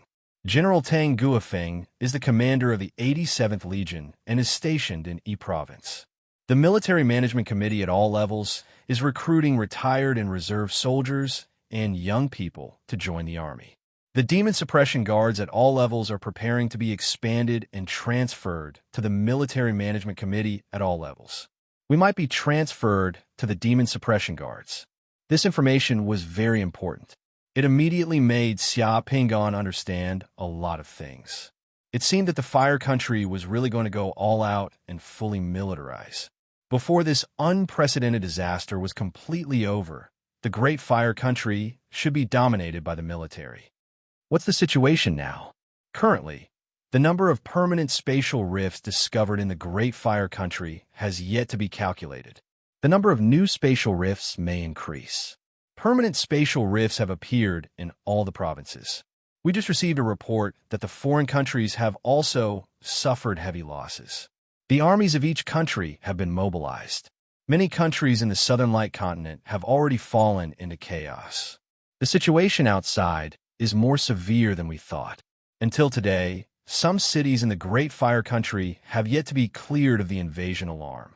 Many of the first wave of invaders have already escaped into the wild. You have to prepare for the worst. What's the worst? If the situation is out of control, the Supreme Military Management Committee may give up on the majority of the cities and enter a few military-controlled doomsday bunker bases. There are not many people who have the qualifications to enter the Doomsday Bunker. The Committee of Order has just issued a notice that summoners from all over the country can enjoy the ticket to enter the Doomsday Bunker as long as they join the Demon Suppression Guards of the province. Some important figures and scientists are already preparing to enter the Doomsday Bunker. Doomsday Bunker? Xia Pingan had long heard of this thing. It seemed that every country had it. This was the last trump card of humanity on Earth. The Doomsday Bunker in the Great Fire Country had been prepared for more than 100 years. It was one of the country's top secrets and often appeared in street stalls. If this world were to be destroyed one day, then the Doomsday Bunker would undoubtedly be humanity's last hope. Then, do our family members have the right to enter the Doomsday Bunker? Can Xianing go in? Of course, our relatives can enter, but we have to exchange military merits for it. 100 military merits can be exchanged for a ticket to enter the Doomsday Dungeon for a direct relative. Non-direct relatives need 200 military merits to exchange for a ticket to enter the Doomsday Dungeon. One demon rat is equivalent to 1 military merit point, and 1 demon fire spider or demon liquid spider is equivalent to 10 military merits. The military merits of the other space-invading creatures are different. In the past, summoners could ignore the military, but now, everyone has to earn military merits for the ticket to the Doomsday Bunker. I have to earn at least 600 points. Okay, I got it. Take care. Okay, you take care too. Maybe we'll meet again in a few days. In the villa, Xia Pingan made another call to Yin Duo after ending the call with Mo Yin Xiao. However, he couldn't get through to Yin Duo's phone, so he didn't know how that guy was doing. He had already done what he needed to do, so there was no need to stay in the villa any longer. Military merits. Xia Pingan's eyes became resolute. No matter what, he had to fight for Xianing. A few minutes later, Xia Pingan returned to the riverside. The corpse of the demon fire spider was still there. Previously, Xia Pingan thought that the corpse of the demon fire spider was useless. It seemed that the corpse was still useful, and it was very useful. This was proof of his military merits.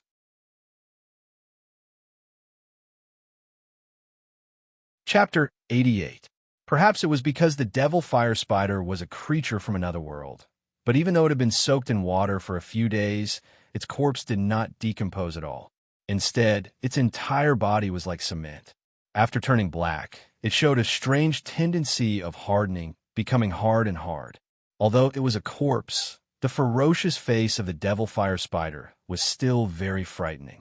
Xiaopinggan first jumped into the river and rolled twice, making himself look a bit embarrassed. Then he cut off the devil fire spider's huge head bit by bit, carrying the 70-kilogram devil fire spider's ugly and ferocious head. He walked along the river towards the nearest town.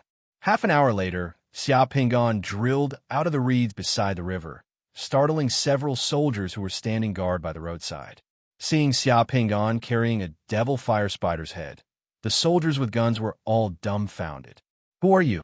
The soldiers had already aimed their guns at Xiaopinggan. Xiaopinggan's appearance was really frightening. Xiaopinggan grinned at the soldiers, revealing his white teeth. "I'm Xiaopinggan, a summoner from a Ejo demon suppression camp. I've just returned from a mission. By the way, how do I get to the military control committee? I'm going to report there." At noon, Xiaopinggan changed into a clean military camouflage uniform without any military rank. Sitting in a military off-road vehicle, he passed through half of Xinchuan City and was sent to the Xinchuan Gymnasium by an officer of the Military Control Committee. The huge Xinchuan Gymnasium was the landmark of the city. Shaped like a huge shell, it was the largest single building in the entire Xinchuan City. At this moment, the gymnasium and the surrounding square had been requisitioned by the military and turned into a huge military camp. Around the gymnasium, there were war vehicles, tanks, and soldiers bustling about. The atmosphere was somber. In fact, Xiaopinggan was a bit confused. He had only wanted to return to the army and earn another 10 military points. However, just after he reported to the Military Control Committee, took a shower, and changed his clothes, a major appeared in front of him and said that General Tang Guofeng wanted to see him. Then he brought Xiaopinggan here. Ejo province was now under military control. General Tang Guofeng was the chairman of the Military Control Committee and the most powerful person in Ejo province. Xiaopinggan was a bit confused. He didn't know why Tang Guofeng wanted to see him. He was just a summoner who had just made his debut and wasn't famous. In the eyes of people like Tang Guofeng, he shouldn't be a rare talent. Could it be that what he did last night had been discovered? That was impossible. If what he did was discovered, the ones who would come looking for him would be the military police and the law enforcement team. Xiaopinggan had such doubts until he was brought inside the gymnasium. When he saw the scene inside the gymnasium, Xiaopinggan vaguely guessed the answer. Inside the huge gymnasium, the ground, the track, and the lawn were all filled with corpses covered in white cloth. All the corpses were neatly laid out in rows on the ground. They were meticulously laid out like white mosaics embedded in the ground. It was full of the style of a soldier. The atmosphere outside the gymnasium was noisy and restless.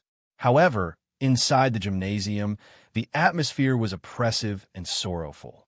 It was as if the air was about to solidify. Among the corpses, there was an old man in a military uniform with 2 stars on his shoulders. The old man didn't wear a hat, revealing his head of white hair. His eyebrows were like black knives. Several officers stood solemnly to the side and watched. Countless soldiers with guns stood around the gymnasium. The old man was strolling among the corpses. He lowered his head and glanced at the cold corpses on the ground with a sorrowful gaze. Occasionally, the old man would squat down and gently wipe away the dust and bloodstains on the young faces. He would close the eyes that had lost their luster and tidy up the military uniforms and appearance of the people lying on the ground. Death wasn't peaceful. It was full of pain, fear, oppression, struggle, and even despair. Even soldiers couldn't avoid it. The faces and bodies of the corpses on the ground carried the feelings and emotions of the sacrificed in their last moments. The gymnasium was completely silent. The soldiers standing in the gymnasium were like javelins nailed to the ground. Their expressions were resolute and solemn. "General, I've brought him here." The major directly brought Xia Pingan to Tang Guofeng. Tang Guofeng tidied up the collar badge of a sacrifice on the ground before standing up and looking at Xia Pingan. There were two reasons why Tang Guofeng decided to meet Xia Pingan. First, he heard that Xia Pingan had killed a demon fire spider alone and reported the head of the demon fire spider to the military control committee, causing a sensation. He felt that this young summoner was somewhat interesting. The summoners of the Izhou Demon Suppression Guard who had been left behind in Xinchuan had either suffered heavy casualties in the battle 2 days ago or had yet to return to their units due to various reasons. Xia Pingan was the first to return from mission. The second reason why Tang Guofeng wanted to meet Xia Pingan was because he needed a summoner who could control the soul pacifying banner. The 87th Legion's priest had been stationed in the barracks on the night of the 15th. However, he had unfortunately been sacrificed in the explosion of a fire meteor. That huge fire meteor had scorched everything within 1,000 meters. Even the summoner wasn't spared. The summoners of the Committee of Order who had been stationed in Xinchuan with the soul pacifying banner were either not in Xinchuan at the moment. They had yet to return from a mission outside, or they were seriously injured and hospitalized. At the moment, there wasn't a single summoner in Xinchuan who could control the soul pacifying banner. It just so happened that Xia Pingan had come to report that the Military Control Committee had checked Xia Pingan's files in the Committee of Order and discovered that Xia Pingan could actually control the soul pacifying banner. The appearance of such a person at this time was like sending charcoal in snowy weather. The officer below immediately reported, and Tang Guofeng called Xia Pingan over. Upon seeing Xia Pingan's face, Tang Guofeng's first impression of Xia Pingan was that Xia Pingan was younger than he had imagined. At the same time, Tang Guofeng also sensed a profound aura from Xia Pingan that didn't belong to a young man of his age. Tang Guofeng knew the combat strength of the devil fire spider. He admired Xia Pingan's ability to use the river to kill a devil fire spider alone. 4,878 people. Tang Guofeng said this number to Xia Pingan in a slightly hoarse voice. Tang Guofeng's voice was very unique. It was as if there was a golden drum surging in his chest and then rumbling out. His voice wasn't loud, but it was imposing without anger and carried with it a murderous aura. They're the Republic's most loyal and brave soldiers. Some are from the Rapid Reaction Division, and some are from the 87th Legion. For the sake of this city, they have all sacrificed themselves in just a few days of battle. They should enjoy the most dignified and honorable treatment. You should know why I called you here. I know. This is what I should do. Xia Pingan nodded. Then, please. Tang Guofeng saluted Xia Pingan. Xia Pingan didn't say anything else. He only nodded. With a wave of his hand, the soul pacifying banner appeared in his hand. As soon as the soul pacifying banner appeared and Xia Pingan injected his divine power into it, a mysterious aura spread out like ripples and slowly enveloped the entire stadium. The soul pacifying banner in Xia Pingan's hand moved without any wind and emitted a black and yellow brilliance. The brilliance was like a huge umbrella that gradually grew larger in the stadium. The umbrella spun and the banner's shadow fluttered, gradually enveloping the bodies of all the victims in the stadium. The base cost of summoning the soul pacifying banner was 8 points of divine power. The soul pacifying banner could pacify at least 50 people at a time. On this basis, every time the number of people needed to be pacified doubled, the soul pacifying banner would consume 8 more points of divine power. 100 people required 16 points of divine power. 200 people required 24 points of divine power. 400 people required 32 points of divine power, and so on. This was the most divine power Xia Pingan had ever consumed in a single instance. After injecting a total of 64 points of divine power, the soul pacifying banner shone brightly and rays of light shone on the bodies of those who had been sacrificed. Xia Pingan held the soul pacifying banner and walked among the bodies of those who had been sacrificed. Wherever the soul pacifying banner went, the faces of the bodies on the ground gradually became peaceful and serene, as if they had fallen asleep. The painful ones were no longer in pain. The fearful ones were no longer fearful. The sentimental ones were no longer sentimental. And the fearful ones were no longer fearful. Even the various wounds on the bodies gradually shrank. The bodies that had originally begun to show purple and black colors seemed to have been cleansed, and their colors returned to normal. It was not that Tang Guofeng had never seen the soul-pacifying banner being used before.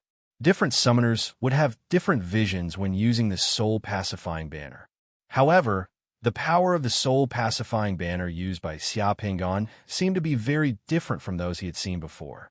The vision was too strange, and the transformation of the bodies of those who had been sacrificed was too obvious. As Xia Pinggan raised the soul-pacifying banner and walked past the corpses, a melodious and ancient voice could be faintly heard from within the soul-pacifying banner, singing a soul-stirring song with an ancient tone. Heaven is merciful and benevolent. The body melts with gold, mixed and indistinguishable, repeatedly rising and falling. Also has the nature of the ancestor, deep and serene. Obtain wood to extract gold, gold to remove wood, and cease to invade. Transform into wandering souls, deep in one's heart. Obscure and obscure, traces difficult to find. Manifest in nothingness, penetrate past and present. Pacify the soul from the soul. The soul wins the soul. The gods and ghosts praise. Enter the heavenly realm and be at peace.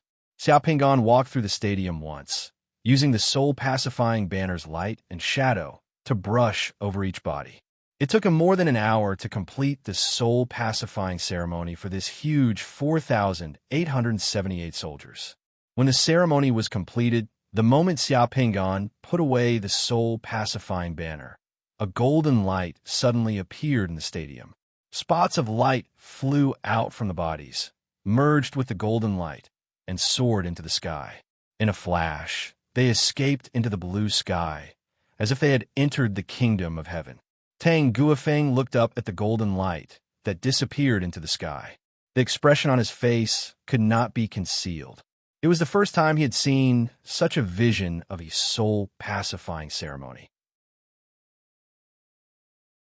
All the soldiers in the stadium also looked up at the golden light that flew into the sky, and then looked at the bodies of their comrades on the ground, whose faces were calm and peaceful as if they had fallen asleep. Their original solemn and stirring expressions had become pious, and many soldiers had tears streaming down their faces at this moment.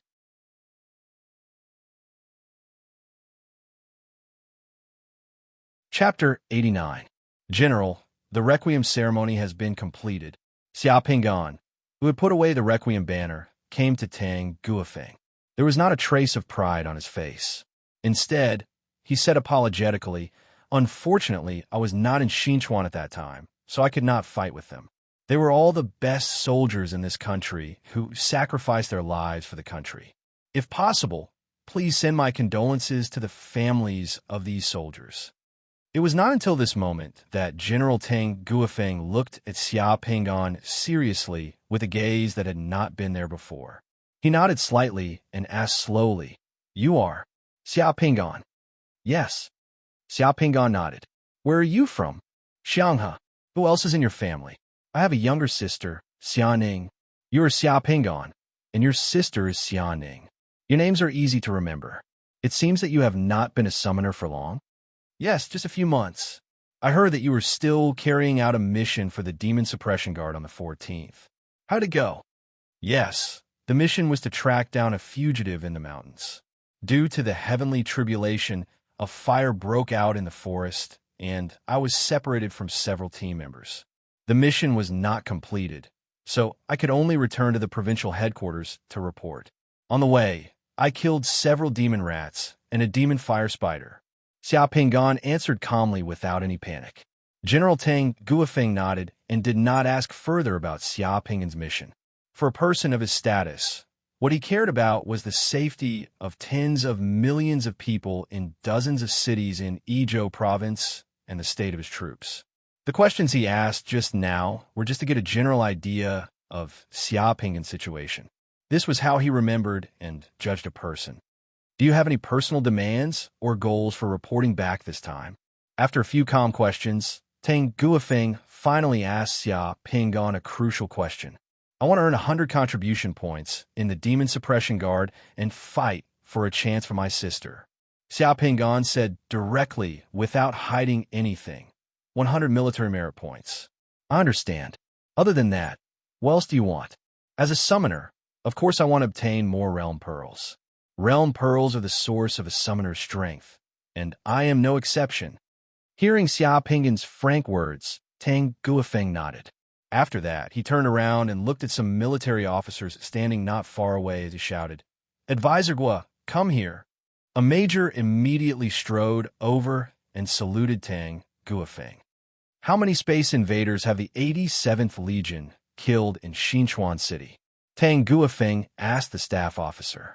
Advisor Gua immediately replied loudly. Reporting to Commander, the 87th Legion has killed a total of 187 demon fire spiders, 216 demon liquid spiders, 1163 demon rats, and 87 sandworms in Xinchuan City.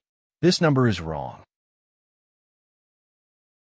Tang Guofeng said in a deep voice, the 87th Legion has killed a total of 188 demon fire spiders, 216 demon liquid spiders, 1163 demon rats, and 87 sandworms in Xinchuan City. Among them, the 87th Legion's High Priest Xia Pingon has killed 1 demon fire spider, 6 demon liquid spiders, and 31 demon rats. He has accumulated 101 military merit points. Xia Pingon also has a sister who is currently in Xiang'an City. Her name is Xiaoning. Xia Pingon's 100 military merit points will be used to exchange for Xiaoning's right to reside in the bunker. She will have priority to evacuate. Report this result. Xia Pingon was shocked. Tang Guofeng directly gave him 91 military merit points as soon as he opened his mouth. This originally somewhat difficult mission was actually completed in the blink of an eye. Yes, sir, Advisor Guo replied. The style of a soldier was straightforward and swift. However, this was not all. Tang Guofeng continued to ask, how many realm pearls are left in the Special Logistics Department? The 113 realm pearls obtained from killing the invading creatures have all been transported away by plane last night and handed over to the army. 2 more realm pearls were discovered this morning and have just been sent to the Special Logistics Department. Have the Special Logistics Department deal with the 2 realm pearls separately. They are a meeting gift from all the warriors of the 87th Legion to the High Priest of the Legion. I have specially approved that they don't need to be handed over to the army. Yes, sir. After giving out these instructions, Tang Guofeng looked at Xia Pingon. This is the sincerity and goodwill of all the warriors of the 87th Legion to the High Priest of the Legion. Are you satisfied? Satisfied, very satisfied, simply too satisfied. Xia Pingon liked this style of work very much. In this situation, Xia Pingon felt that even half a word more would be pretentious. Xia Pingon immediately stood at attention in front of Tang Guofeng and bowed slightly. 87th Legion High Priest Xia Pingon greets the Legion Commander. Although the High Priest of the Legion in the army also had the ability to fight, fighting was not the main responsibility of the High Priest of the Legion. It was also not the most important aspect of the High Priest of the Legion. The fireballs summoned by the High Priest of the Legion were not much stronger than the rocket launchers and flamethrowers in the hands of the High Priest of the Legion. The slave soldiers summoned by the High Priest of the Legion would also be reduced to ashes if shot by a 155mm heavy cannon. A volley of rocket launchers could make the attacks of any demon suppression guard pale in comparison. The emergence of all kinds of weapons of mass destruction and all kinds of precision-guided weapons gave the army of any large fire country a powerful combat power that could be instantly destroyed upon discovery. As a summoner, what ability did the High Priest of the Legion and all the soldiers value the most? There was only one, the soul-pacifying banner. The soul-pacifying banner ability of the High Priest of the Legion allowed all the soldiers in the Legion to fearlessly charge towards the enemy in the most dangerous place without any hesitation. After witnessing Xia Pinggan's soul-pacifying ceremony, Tang Guofeng made up his mind to keep Xia Pinggan in the Legion. Tang Guofeng even felt that Xia Pinggan was using a sledgehammer to crack a nut in the Committee of Order. The treatment in the Legion isn't high. The salary of the High Priest of the 87th Legion is only that of a colonel. It's probably even lower than your lowest salary in the Committee of Order. However, as long as there are soldiers of the 87th Legion, you could do whatever you want in the future. All the legions in the Great Fire Country won't let their high priests suffer any grievances. Tang Guofeng patted Xia Pinggan's shoulder. As a summoner, it's a rare honor to be able to join the 87th Legion and become the High Priest of the 87th Legion when the country is in trouble. Xia Pinggan said solemnly, I heard that you have the ability to see things from afar. That's a pretty good ability. The High Priest of the 87th Legion is also a member of the Legion of Mages in the Military Management Committee. You might have to carry out some very dangerous missions. I have to tell you that this position isn't easy. At times like this, all of us have to do our best to face disasters and challenges. Don't worry, Legion Commander. The situation is very tense right now. Even ordinary people might have to go to the battlefield. As a Legion summoner, I naturally won't hide behind the soldiers of the 87th Legion. Since I've joined the Legion, I'm prepared to face all kinds of dangers on the battlefield with everyone at any time. Hearing Xia Pinggan's attitude, Tang Guofeng nodded inwardly. He felt that this was the spirit that a Legion summoner should have. Just as Xia Pinggan finished speaking, an officer walked in from outside and hurried to Tang Guofeng's side. He took out a piece of paper with something written on it and handed it to Tang Guofeng. Looking at the document, Tang Guofeng frowned. The Gao family. 7 people died. When was it discovered? Yes, 7. It was only discovered in the early hours of this morning. The dead included the chairman of the provincial council, Gao Peng. The police station has already sent a capable team to investigate, but they can't confirm whether a summoner or a member of the demon I was involved. They also didn't find any other useful clues, so the police station requested the Military Management Committee to send a summoner who has dealt with members of the demon to take a look. The Gao family, Gao Peng. Tang Guofeng pondered for a moment. This name and family still had some weight in the Yizhou province. He suddenly looked at Xia Pinggan. Have you ever come into contact with a member of the Demon Eye before? Xia Pinggan's face was calm, and there was no sign of abnormality. I've come into contact with them a few times in Xianghe and Xinchuan, and I even found 2 hidden members of the Demon Eye in Xinchuan. A companion, and I blocked them in the hotel and killed them. It just so happens that I have a mission for you now. Gao Peng, the chairman of the Yizhou Provincial Council, and some members of the Gao family were killed in the Gao family manor last night. Go and see if it was done by a member of the demon. Yes. Staff Officer Gua, go with Xia Pinggan. After that, bring Xia Pinggan to the logistics department to get his equipment and choose 2 guards for Xia Pinggan. Yes.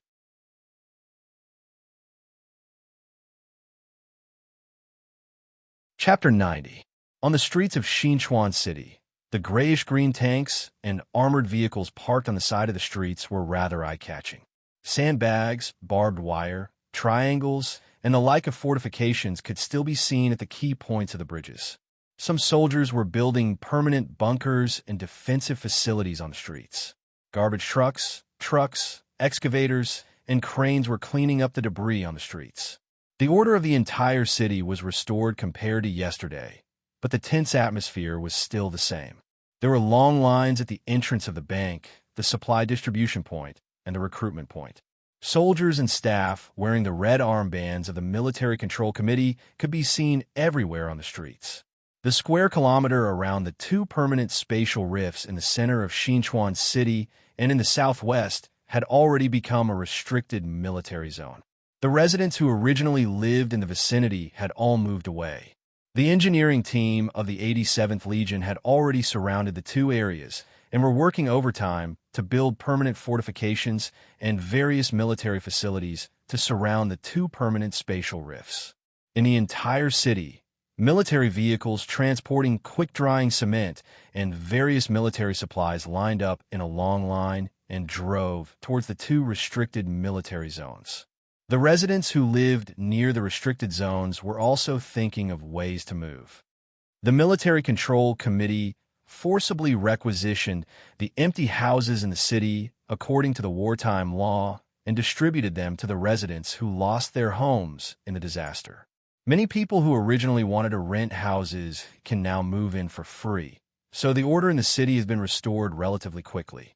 Food will be distributed according to the number of people once a week. There's also a limited amount of cash. There's also a need to build permanent fortifications in the city. Yes, permanent fortifications in the city are quite useful against spatial invasions. It's much better than nothing. It can greatly reduce the casualties of our soldiers. In the military vehicle, Staff Officer Guo saw Xia Pinggan's gaze on the situation outside, so he took the initiative to introduce the city situation to Xia Pinggan. All right, I haven't introduced myself yet. I'm Guo Wei, a staff officer of the 87th Legion. Speaking of which, we're from the same hometown. I'm also from Shanghai. Nice to meet you. Since we're from the same hometown, I'll be looking forward to your guidance in the future, Xia Pinggan said to Guo Can with a smile. Staff Officer Guo's eyes were unusually bright behind his round spectacles.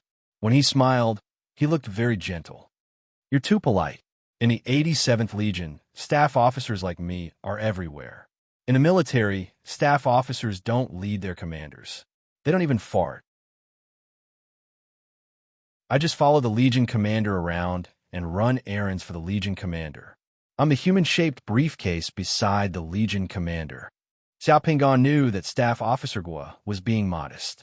There were many talented people in the military. Those who could work for Tang Guofeng would not be mediocre. The two of them chatted in the car. In just over 20 minutes, they had passed through half of Xinchuan City and arrived at the Gao family's manor in the South City District. The Gao family's manor was located on a mountain in the South City District. The private manor occupied an area of more than 200 mu. From afar, one could only see a cluster of white modern buildings hidden in the shade of trees. It looked somewhat mysterious. The scenery around the Gao family's manor was beautiful. This was the most prime residential area in the entire Xinchuan city. The people who lived nearby were either rich or respectable. The surrounding area was filled with private villas and manors.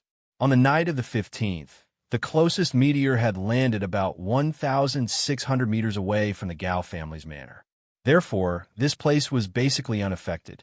There were more than 10 police cars parked on the road outside the manor. A nearby gas station was in a mess with traces of a fire. A police cordon had been set up outside the manor. Many police officers were busy here. As soon as Xia Pinggan and Guo Wei got out of the military vehicle, a fat middle-aged man in a level 1 police officer uniform walked toward them. Hello, I'm Su Zheng, the chief of the Xinchuan City Police Department. The middle-aged police chief introduced himself and shook hands with Xia Pinggan and Guo Wei. His attitude was very humble. I'm very sorry to have caused trouble for Chairman Tang. It's just that this matter is too troublesome. The identity of the deceased is not an ordinary person.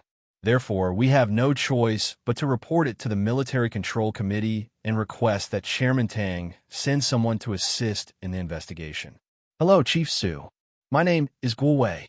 This is Mr. Xia Pinggan, the priest of the 87th Legion.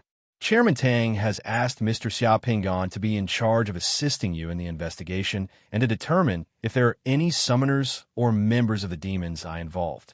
Guo Wei introduced Xia Pinggan to the chief of the Xinchuan City Police Department, placing himself in the role of an assistant. Upon hearing Guo Wei's introduction that Xia Pinggan was the priest of the 87th Legion, Chief Su and the surrounding policemen looked at Xia Pinggan with some surprise in their eyes.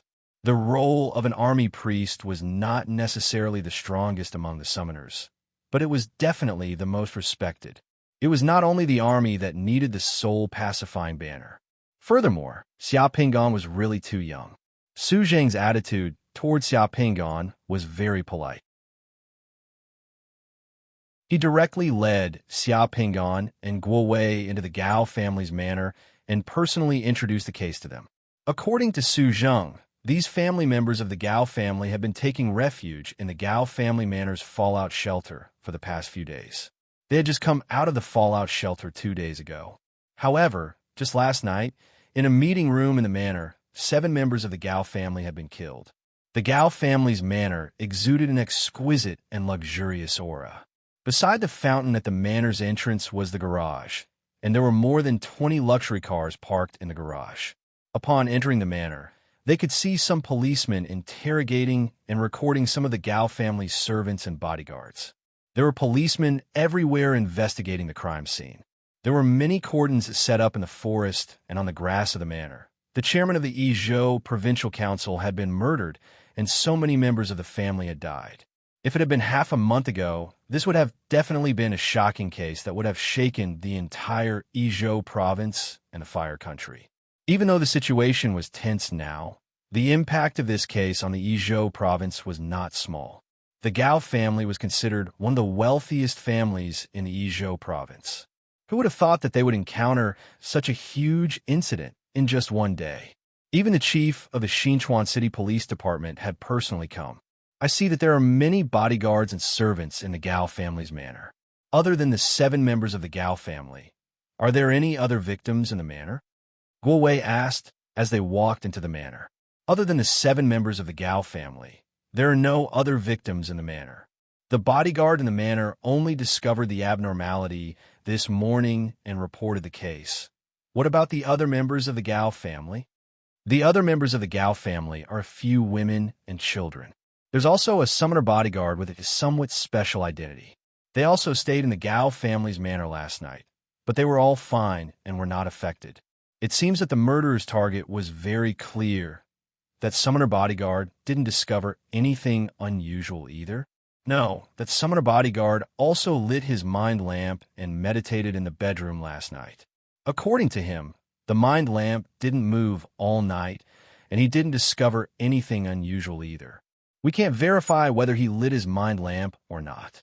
I suspect that he might be lying to shirk responsibility, so I'll have to ask a summoner to come here and take a look. There are surveillance cameras in the Gao family's manor. Did they find anything? Before the incident, there was a big fire and a small explosion at the gas station outside the Gao family's manor. When the explosion happened, the Gao family's generator room seemed to be affected. There was a circuit failure, and the power went out for more than 20 minutes. After the power went out, the surveillance system stopped working. Judging from the time of death of the Gao family members, we suspect that the murderer sneaked into the meeting room at that time. The Gao family's bodyguard also said that when the gas station was on fire, the Gao family members came out of the meeting room to understand the situation. After that, they returned to the meeting room, and no one came out after that. A lot of time has passed since last night, right? Why did they only discover something strange this morning? Xia Pingan asked with a serious expression. Ahem, we asked the Gao family's bodyguards and servants. There's a rule in the Gao family. When the members of the Gao family are having a meeting or discussing something in the meeting room, outsiders are not allowed to enter the meeting room without permission. They can't even go near the floor and walkways of the meeting room. Moreover, the soundproofing in the meeting room is very good. Even the outside of the room can't be heard from outside, so the Gao family's bodyguards and summoners didn't know that something happened in the meeting room last night.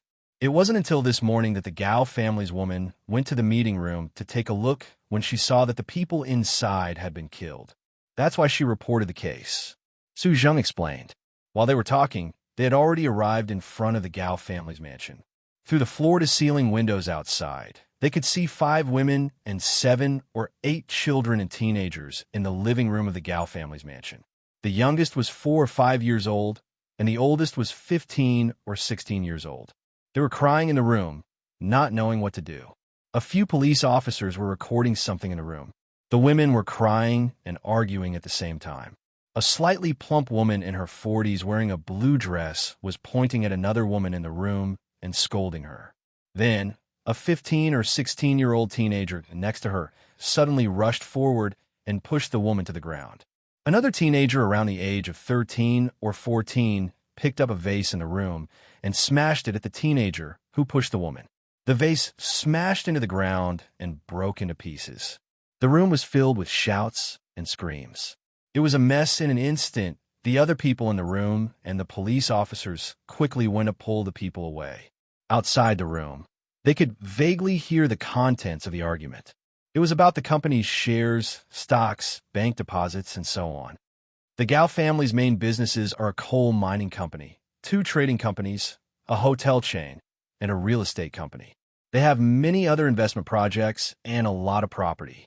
The men in charge of the Gao family are all dead, and they didn't leave behind any will. The Gao family only has a few women, daughters-in-law, and some children who haven't grown up yet. Su Zheng shook his head helplessly. Guo Wei glanced at the room and shook his head slightly. Looks like there's going to be a lawsuit for inheritance in the future.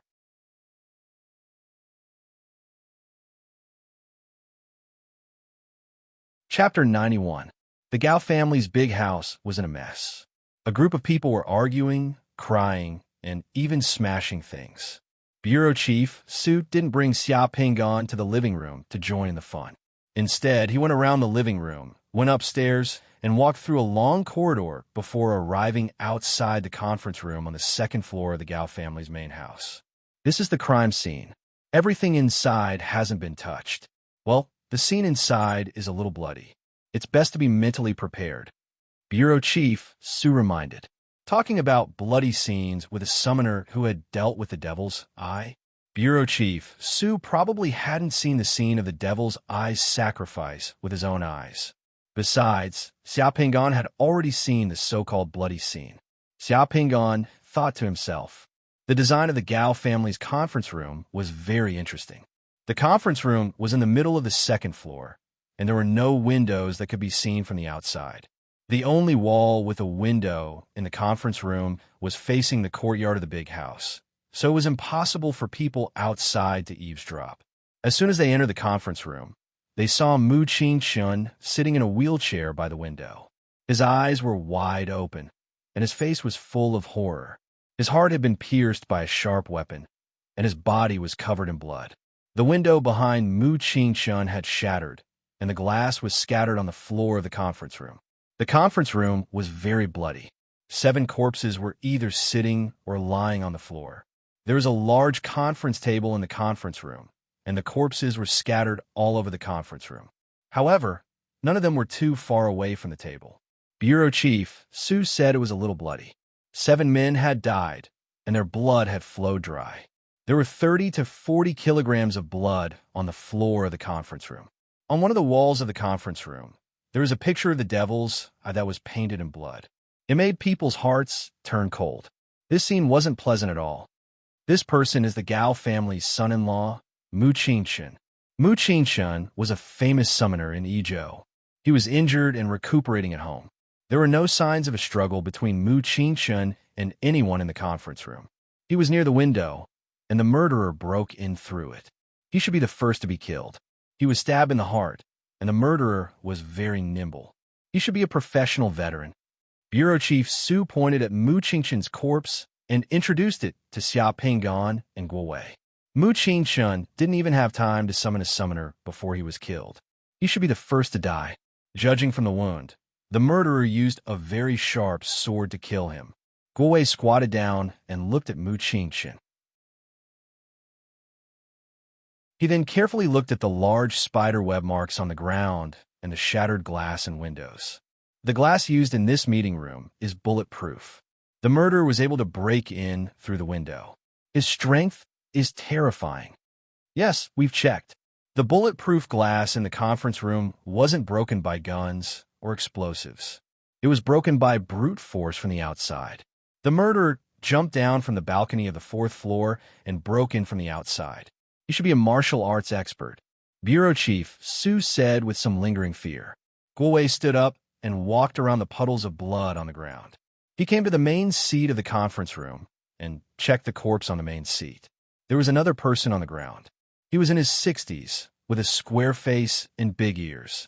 His skin was delicate, and his hair was black. He had the aura of an official. Similarly, he had been stabbed in the heart and then fell to the ground. This person is Gao Peng, the chairman of the Ezhou Provincial Council. I've seen him on TV and the media before. I didn't expect him to die like this. Xiao Pingan also walked over and looked at the corpse on the ground. He deliberately sighed. Returning to the scene, Xiao Pingan's heart didn't fluctuate at all. If he could choose again, he would still do it without hesitation. The people in this room were all a bunch of trash. Many times, reality was so ironic. A group of lowly people gathered together and became the upper class. Gao Peng, this is the Gao family. The person on the ground over there is Gao Ju, Gao Peng's brother and the second in command of the Gao family. Gao Ju is mainly responsible for the Gao family's business and management. The one on the ground next to him is Gao Tianlin, Gao Ju's eldest son and the deputy director of the Xinchuan City Mining Bureau. This is Gao Tianxi, Gao Peng's eldest son and the main person in charge of the Gao family's mining industry. This is Gao Tianxiang, Gao Peng's second son and the director of the Xinchuan City Trade Bureau. This is Lu Qirong, Gao Ju's daughter's son-in-law and one of the people in charge of the Gao family's business. Bureau Chief Su introduced the identities of the deceased. The Gao family's arrangement is quite interesting. Gao Peng and Gao Ju, one in politics and one in business. Gao Peng's eldest son is in charge of the Gao family's mining industry, and Gao Ju's eldest son is advancing by leaps and bounds in the political arena. They support each other and share resources. This is the classic pattern of rich and powerful families. Guo Wei said softly, "Ahem, Mr. Xia, do you see any special aura here? Was it done by a member of the Demon Eye?" After walking around the conference room, Chief Su saw that Xia Pingan did not say much and only walked around looking around. So he took the initiative to ask. At a glance, it was obvious that this kind of case was not something that an ordinary person could do. Chief Su actually did not want to take over the investigation. Who knew how many forces and things were involved in this? If this involved a member of the Demon Eye or a summoner, then Chief Su could openly withdraw from this matter and hand it over to a more professional person to deal with, so that he would not be scared out of his wits. A family like the Gao family had been destroyed. As the chief of the Xinchuan City Police Station, his status and ability were no more noble and powerful than the people of the Gao family in this conference room, so he naturally felt a little apprehensive. There's no aura of divine power in the conference room. I can't be sure that this case is related to the Demon Eye or other summoners. Xia Pingan said very seriously. Chief Su was a little disappointed, but he did not show it on his face. Instead, he asked curiously, "Mr. Xia, it's not that I don't believe in your judgment, but look, there's a pattern of the Demon Eye on the wall. What does this mean?" Xia Pingan pointed at the large table in the conference room. If it was done by a member of the Demon Eye, then this conference room won't be as simple as a mark on the wall. As long as that member of the Demon Eye is given 10 minutes, the 7 corpses in the room will be dissected and cut into pieces. Everyone's heads will be cut off, and like food, they will be sacrificed by the Demon Eye on that conference table to make a platter of corpses. The scene will be even more bloody, and it might be difficult for the other people in this mansion to survive. Chief Su's face turned slightly pale when he heard Xia Pingan's words, and he quietly swallowed a mouthful of saliva. "So there's no supernatural involvement in this case?" Guo Wei asked. "Yes, I judge that the pattern of the demon should have been deliberately left behind by the murderer. It might be a warning, but it's more likely that they want to set up a diversion and lead the investigation in the direction of the Demon Eye members and the summoners. The pattern of the demon was a trap left behind by Xia Pingan. There was no aura of magic at the scene, but such a trace was left behind. As long as the Committee of Order sent someone to take a look, they would not take over the investigation. If someone really followed this clue to investigate, they would be led astray. Xia Pingan's words just now were only the first layer of the truth left behind by the Demon Eye pattern. If they followed this truth, all the summoners would be excluded from the murderer. If the people investigating walked out of the wrong path of the first truth and discovered that there were supernatural abilities involved, it might really be the doing of the Demon Eyes. Then The people investigating would have to think about the consequences. This was a real threat to everyone. Chief Su, since there are no auras of magic or other supernatural abilities involved here, and it's just an ordinary murder case, the city police department will be in charge of investigating this case. Guo Wei said directly to Chief Su. He and Xia Pingan did not come here to solve the case, but to confirm if the Military Control Committee needed to send a summoner to take over. Chief Su was a little dumbfounded, seeing that the strong reinforcements who had just arrived were about to leave, and then looking at the pattern of the demon eye on the wall and the blood all over the room. He could not help but feel a little anxious. He directly stepped in front of Xia Pingan and Guo Wei with a smile on his face. This case is really too tricky. The identities of the people who were killed are not ordinary, and the impact is too bad. The Military Control Committee and the police department also need to give an explanation. Mr. Xia, can you take another look and see if there are any other clues to trace the murderer or any hidden aura of magic? Please, just do me a favor. Xia Pingan's face revealed a troubled expression. He pondered for a moment and said, I actually have a secret technique that can restore what happened in this room to a certain extent. Perhaps it can help Chief Su find the murderer and clues, but Chief Su was shocked when he heard this. Then he was overjoyed. He did not expect Xia Pingan to really have a way to help, but he really could not think of any secret method that could restore the situation in this room. If there really was such a secret method, it would be too heaven-defying. Not only Chief Su, but even Guo Wei looked at Xia Pingan with a strange expression. It had been a night since the murder case, but Xia Pingan could still restore the situation of the crime scene to a certain extent. Guo Wei had never heard of this secret method, so he could not help but be curious. Mr. Xia, are there any difficulties in using the secret method? Chief Su saw that Xia Pingan did not continue and quickly asked, To be honest, I have been fighting with invading monsters for the past few days. Today, I used the soul-pacifying banner to pacify the souls of the soldiers who sacrificed themselves. I have consumed a lot of my divine power, and, at the same time, I have hidden injuries. The secret mandala is a little shaken, so it is a little difficult to use the secret method. Xia Pingan spread out his hands and said helplessly,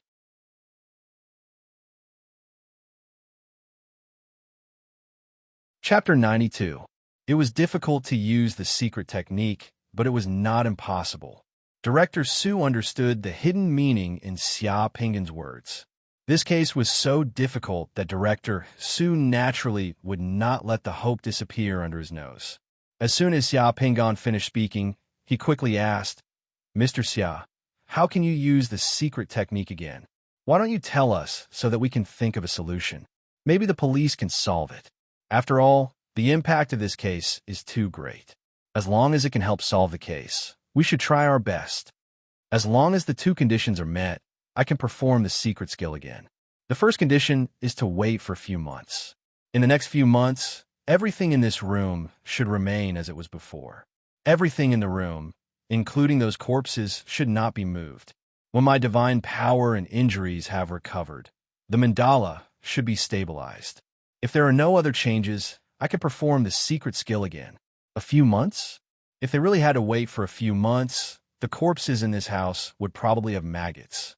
Not to mention that the police couldn't do that. Even the Gao family wouldn't agree to let these corpses sit there without moving for a few months.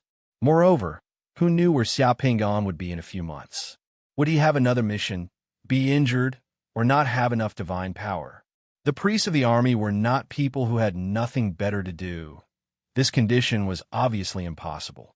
Director Su was so anxious that he almost got angry. However, with Xia Pingan's status, he did not dare to get angry at Xia Pingan. Well, what's the second condition? Director Su asked carefully. The second condition is very simple. If there are 1 or 2 divine power realm pearls or other realm pearls, I can use the secret technique after fusing with them to increase my divine power and stabilize the mandala. Realm pearls. Ah, you need 1 or 2 realm pearls. Director Su confirmed. Xia Pingan nodded. Yes, The success rate of fusing with one realm pearl may not be high, and the divine power provided may not be enough. 2 realm pearls are more stable. If it's 3, it's definitely possible. Director Sue was dumbfounded. He really did not have such a thing, at least not now. That thing was a luxury item worth a lot of money to ordinary people. Many people might not even have seen it.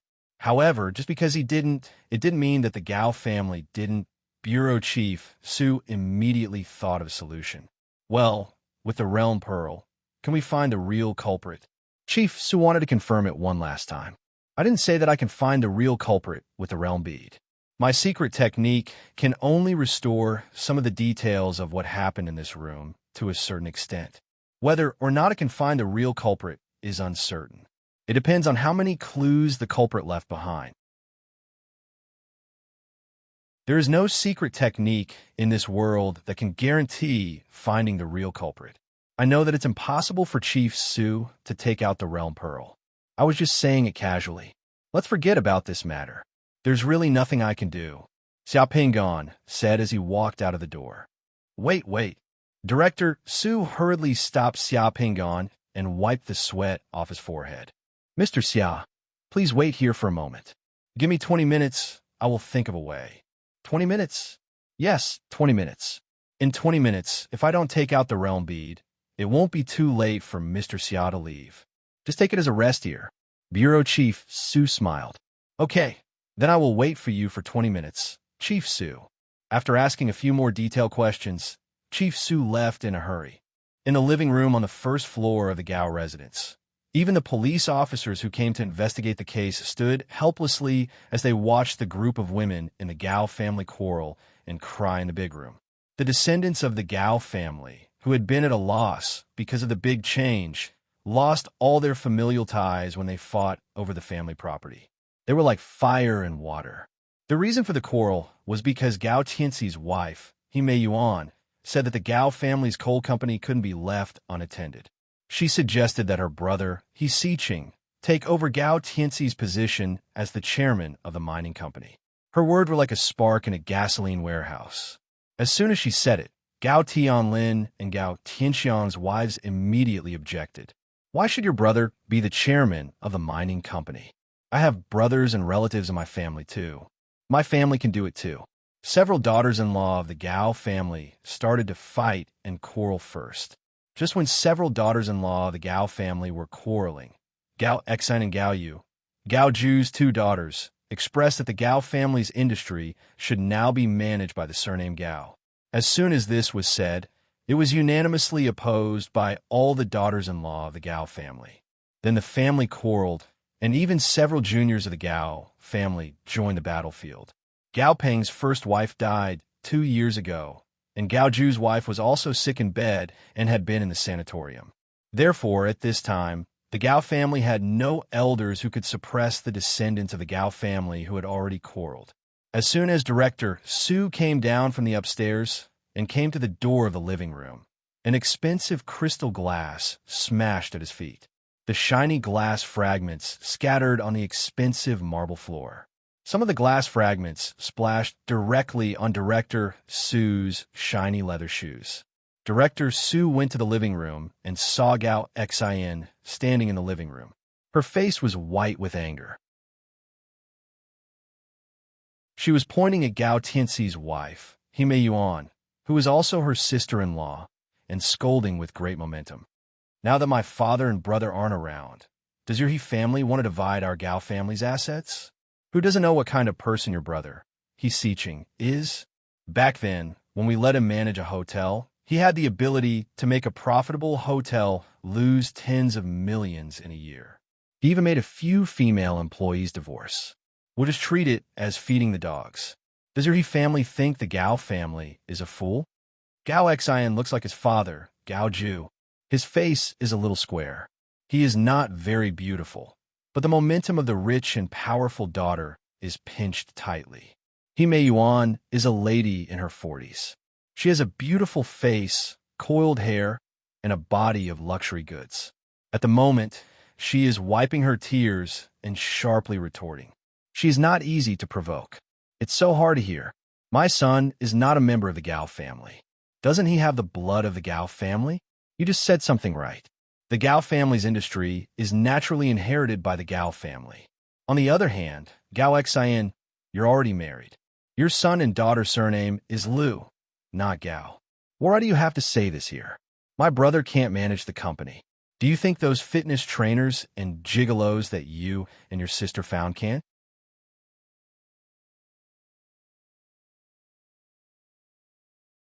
Chapter 93. You bitch, what are you talking about? Without the Gao family, you wouldn't be here today. There's no good thing in your he family. Gao Xian and Gao Yu are both angry and mad. No matter how cheap I am, I haven't done anything wrong to my man, but who doesn't know about your two sisters? Only Lu Qirong and Mu Qingchen are still pretending to be stupid when they become tortoises, thinking that no one else knows. If it was a few hundred years ago, you two sisters would have been caught and drowned in a pig cage. With that said, the living room was in chaos again. Gao Xian took something to hit He Mei Yuan again, but was stopped by He Mei Yuan's eldest son. Even the policemen who came to make a statement looked at each other and watched the melon silently. This rich and powerful family without a decent cover, those terrible things were simply unbearable to look at. When Gao Peng and Gao Gao were there, the Gao family seemed to be in harmony. Director Su had also been to the Gao family as a guest before. He didn't expect that when the Gao family was in trouble and the man left, the women below became like this. Director Su sighed in his heart. In the end, he coughed twice and walked into the living room. Director, several policemen in the living room saw Su Zheng walk into the living room and quickly cheered up. The women who were quarreling saw Director Su come in and restrained themselves a little. Everyone, I have something to discuss with you at the moment. Why don't you let the children go back to their rooms to rest first? Director Su said. Director Su still had some dignity in front of these women in the Gao family. When the women heard what Director Su said, they seemed to feel that it was not good to let the children in the family get involved in these things, so they let their children go back to their rooms. Director Su also let several policemen go out first.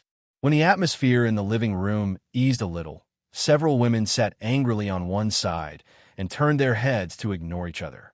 Director Su said his intention in the living room. The women in the Gao family were shocked when they heard this. Director Su, you said that the priest of the 87th Legion said that there was a secret method to know what happened in the conference room at that time and to find the murderer? Gao Xian asked immediately. It's not that we can find the murderer.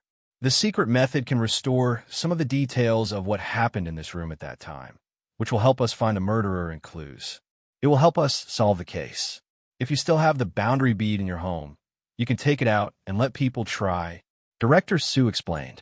What secret method is so powerful? A daughter-in-law of the Gao family asked. I don't know.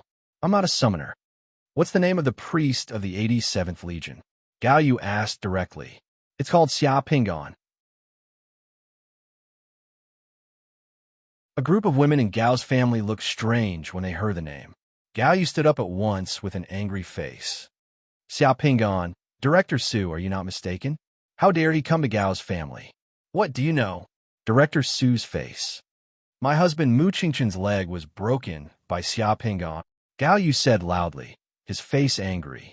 The name Xia Pingon was no stranger to the Gao family during this period of time. What's going on? The more you talk, the more confused I am. Director Su was shocked. Mu Qingchen's leg was actually broken by Xia Pingon. He really didn't know that there was such a thing. After hearing the explanation from the Gao family's women, Chief Su finally understood what had happened. It turned out that he had been injured during a public martial arts competition in the Public Order Committee's arena. No wonder the Gao family was able to swallow this grievance in silence and didn't publicize it. With the Gao family's power, if they had the slightest bit of reason, they would have already turned the world upside down. Xia Pingon's current identity is the priest of the 87th Legion. He's a summoner sent by the Military Management Committee to assist in the investigation of the murder. Since you don't want him to continue looking for clues, then forget it. Chief Su stood up. He couldn't be bothered with him anymore. Since the Gao family wasn't going to cooperate, he didn't want to be caught in the middle. He had pointed out Xia Ping'an's identity because he had known Gao Peng before. He didn't want the women of the Gao family to continue making enemies for the Gao family. At this time, it wasn't a wise choice for the Gao family to provoke a legion priest with a bright future over such trivial matters. Xia Ping'an has already investigated the scene. There are no supernatural factors involved.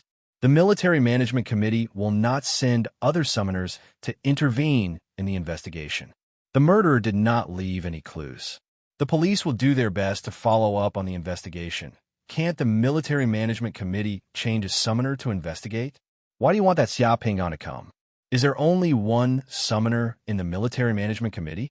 Gao Xian asked discontentedly. That's right. What does this mean?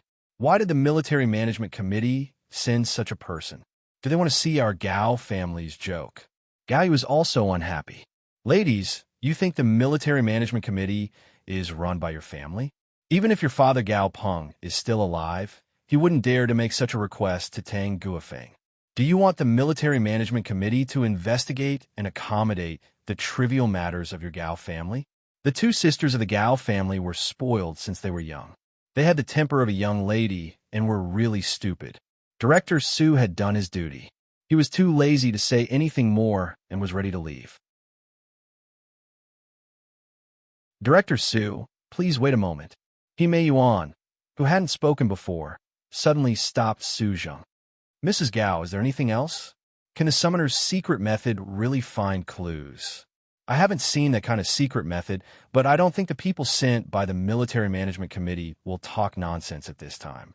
I can only say that if you are willing to try, I would like to help you persuade Mr. Xia to let him perform the secret method once, which may lead to some useful clues, which will be conducive to detection. Since you don't want to forget it, can we watch from the side when he uses the secret technique? Mr. Xia said yes. He Mei Yuan bit her teeth and seemed to make up her mind all of a sudden. My husband collected 2 realm beads before he died. As long as it can help me find the real murderer, I am willing to take out the 2 realm beads and let him try it. It's a matter of life and death. At least I can give my husband and father-in-law an explanation. He Mei Yuan, what do you mean?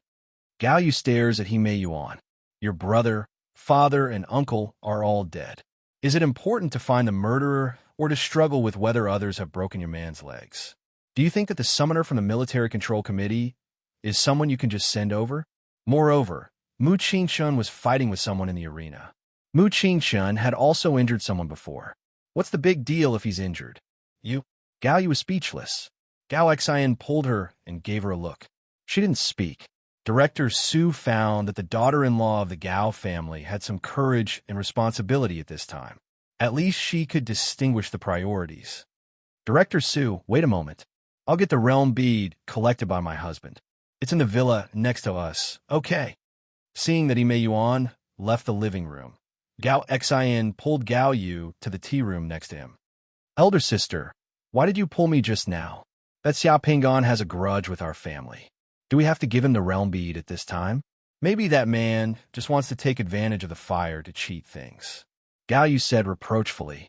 2 realm beads aren't worth much, and it's not like we're the ones who took them out.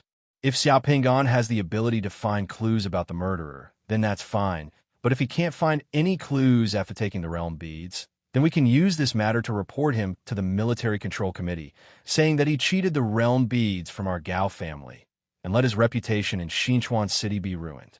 It can also be considered revenge. Gao Yu's face changed and finally nodded. When he seemed to think of something else, he lowered his voice. Elder sister, do you think that Xia Ping'an will it be the murderer last night? Gao Xian was shocked, and his face changed dramatically. He looked out of the door at once. Don't talk nonsense. You just hurt Mu Qingshun's leg. How did he become a murderer? Gao Yu hesitated for a moment. I heard Qingshun say that I wanted to make him look good. Qingshun would not let him go. I talked to my father about it before. My father said that I should leave it alone. Now something happened at home. I think, will he do it? What happened to Qingshun? I don't know. Dad never let us participate in their meetings to discuss things. Gao Xian thought for a moment. Let's see if he can find any clues with the realm bead. If he is the real murderer, he will not dare to dig out what he has done. Then we will see. Well, that's it.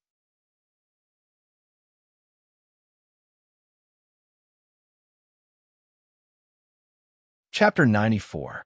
When Bureau Chief Su brought the 2 boxes with the boundary beads upstairs, he heard Xia Pingon and Guo Wei chatting on the balcony. The balcony on the 2nd floor faced the garden of the Gao family manor, and Xia Pingon and Guo Wei were waiting for him there. That's how it all started. That Mu Qingshan was trash.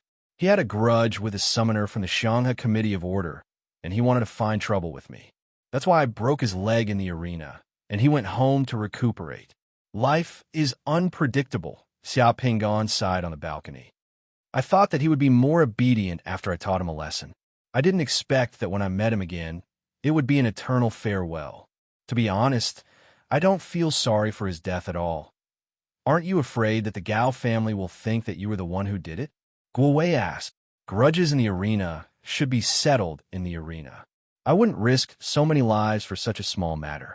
Xia Pingon replied. Xia Pingon wasn't lying. The grudges on the stage had been settled on the stage. He hadn't made a move because of that.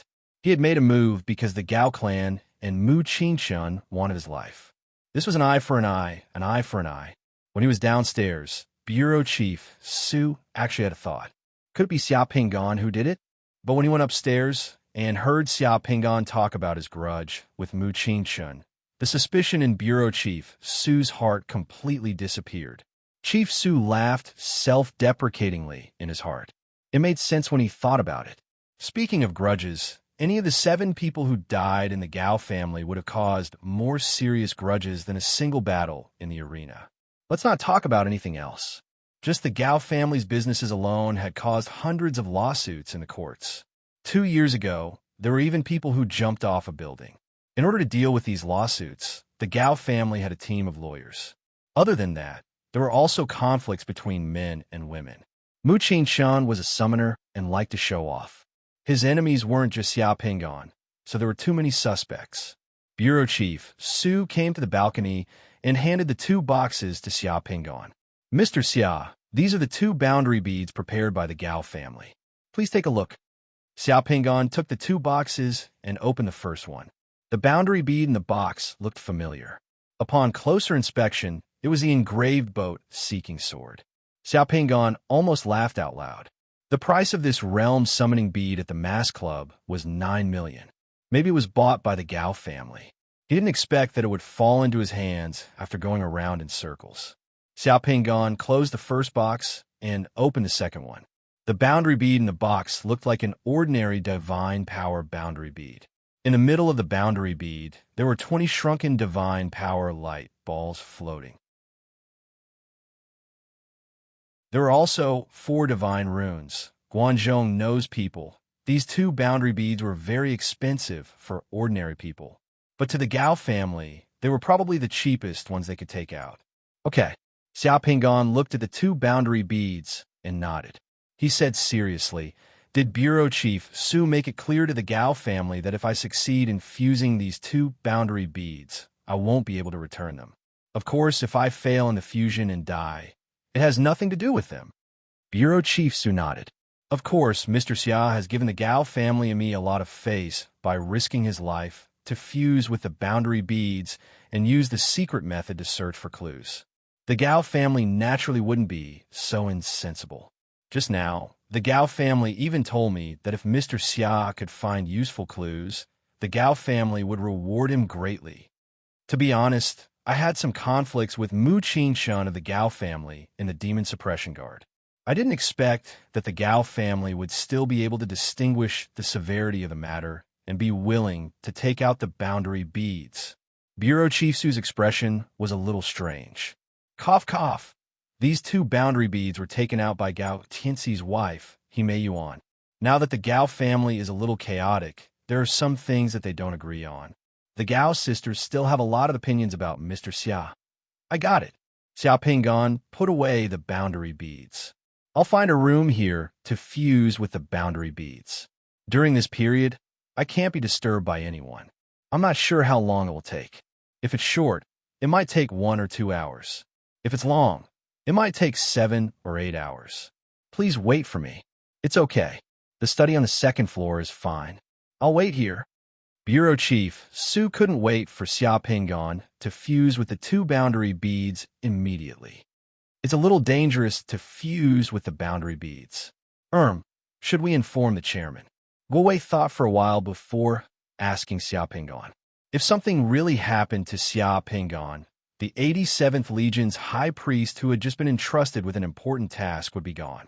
He would then be the sinner of the 87th Legion. If a summoner is afraid of even fusing with a realm pearl, just like how a fish is afraid of water, then there's no way he can survive. Don't worry, only this long sword is an artifact of the two realm pearls. It's a little risky to summon a realm pearl, but I'll be careful. Seeing that Xiaopingan had made up his mind, Guowei could only nod. Then I'll help you guard the door. Yes. The study room on the second floor was not far away. Xiaopingan took the realm pearl and entered the study room. The door of the study room was closed. Guowei and Director Su were waiting outside.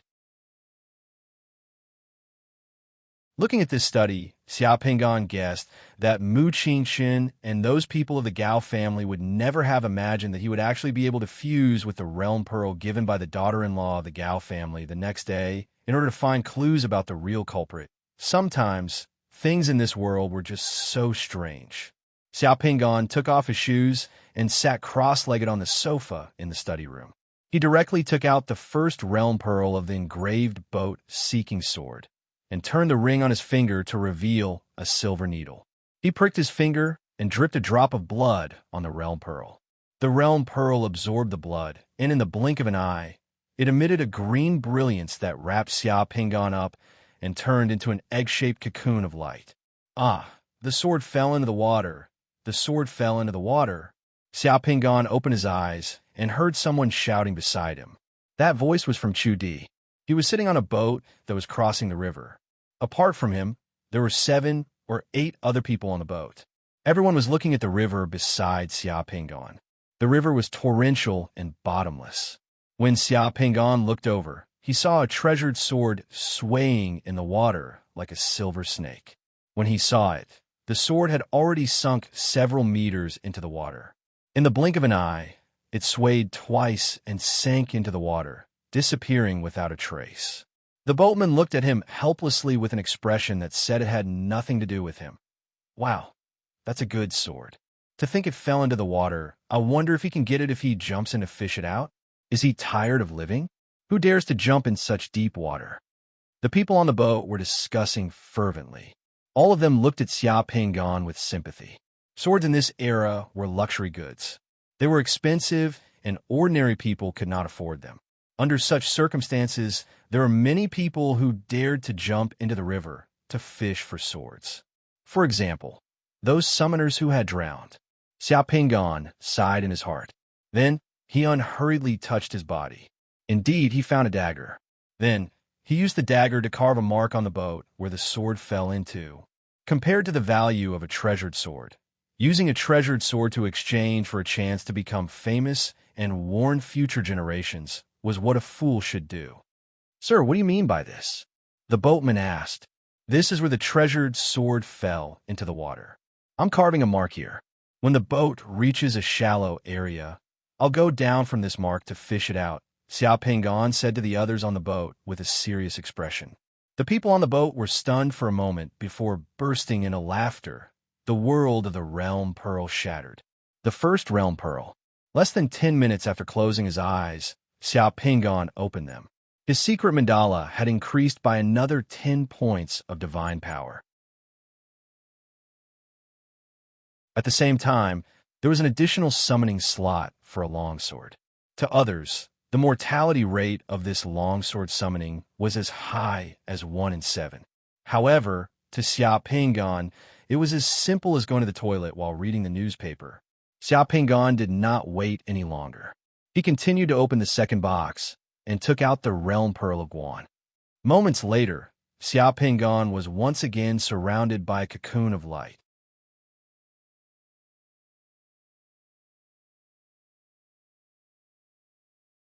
Chapter 95. Xiaopingan opened his eyes and found himself lying on a big bed. His nose was filled with the strong smell of herbs. The big bed was in a magnificent room, and the room was decorated with brocade curtains. It was luxurious and luxurious. On the side of the big bed, several beautiful maids stood by the bed, blowing on the thick decoction that had just been served. Several attendants stood at the door of the room, glancing over with worried eyes from time to time. Cough, cough. Glancing around, Xia Pinggan's lungs twitched, and he coughed violently. Several beautiful maids who waited by the bed hurriedly came forward, patting his chest and back in a flurry. "Master, please take the medicine." A beautiful maid knelt on the bed and raised the medicine bowl in her hand. Another maid held a silver spoon and gently blew on it to test the temperature. She wanted Xia Pinggan to take the medicine. "Leave the medicine here. You guys can leave now." The coughing stopped. Xia Pinggan raised his hand and saw the age spots on his hand. He smiled bitterly. In his mind, he had a rough idea of his current condition. This was the time when Guanzhong was seriously ill in his old age and would pass away soon. According to the nature of the boundary pearl, Qi Hengong would probably come soon. Sure enough, as soon as those beautiful maids left, a person who looked like an official hurried in. "Prime Minister, the king has come to see you. Help me up." When the official helped Xia Pinggan up, Qi Hengong, who was wearing a purple robe and had a long beard, strode into the room. Seeing Xia Pinggan about to get up from the bed, Qi Hengong hurried over, took the pillow and quilt on the bed, and let Xia Pinggan lean on it. He asked with concern, "Father Zhong, are you feeling better? I'm afraid I won't be able to eat next year's new wheat." Xia Pinggan panted and said, and then looked at the man in front of him. This man was Qi Hengong, the head of the 5 hegemons of spring and autumn. It was said that Qi Hengong liked purple robes in his old age, and it was true. History was a joke. At this moment, Qi Hengong, wearing a purple robe, was in high spirits and was feared by all the feudal lords in the world. Who could have imagined that such an overlord would starve to death?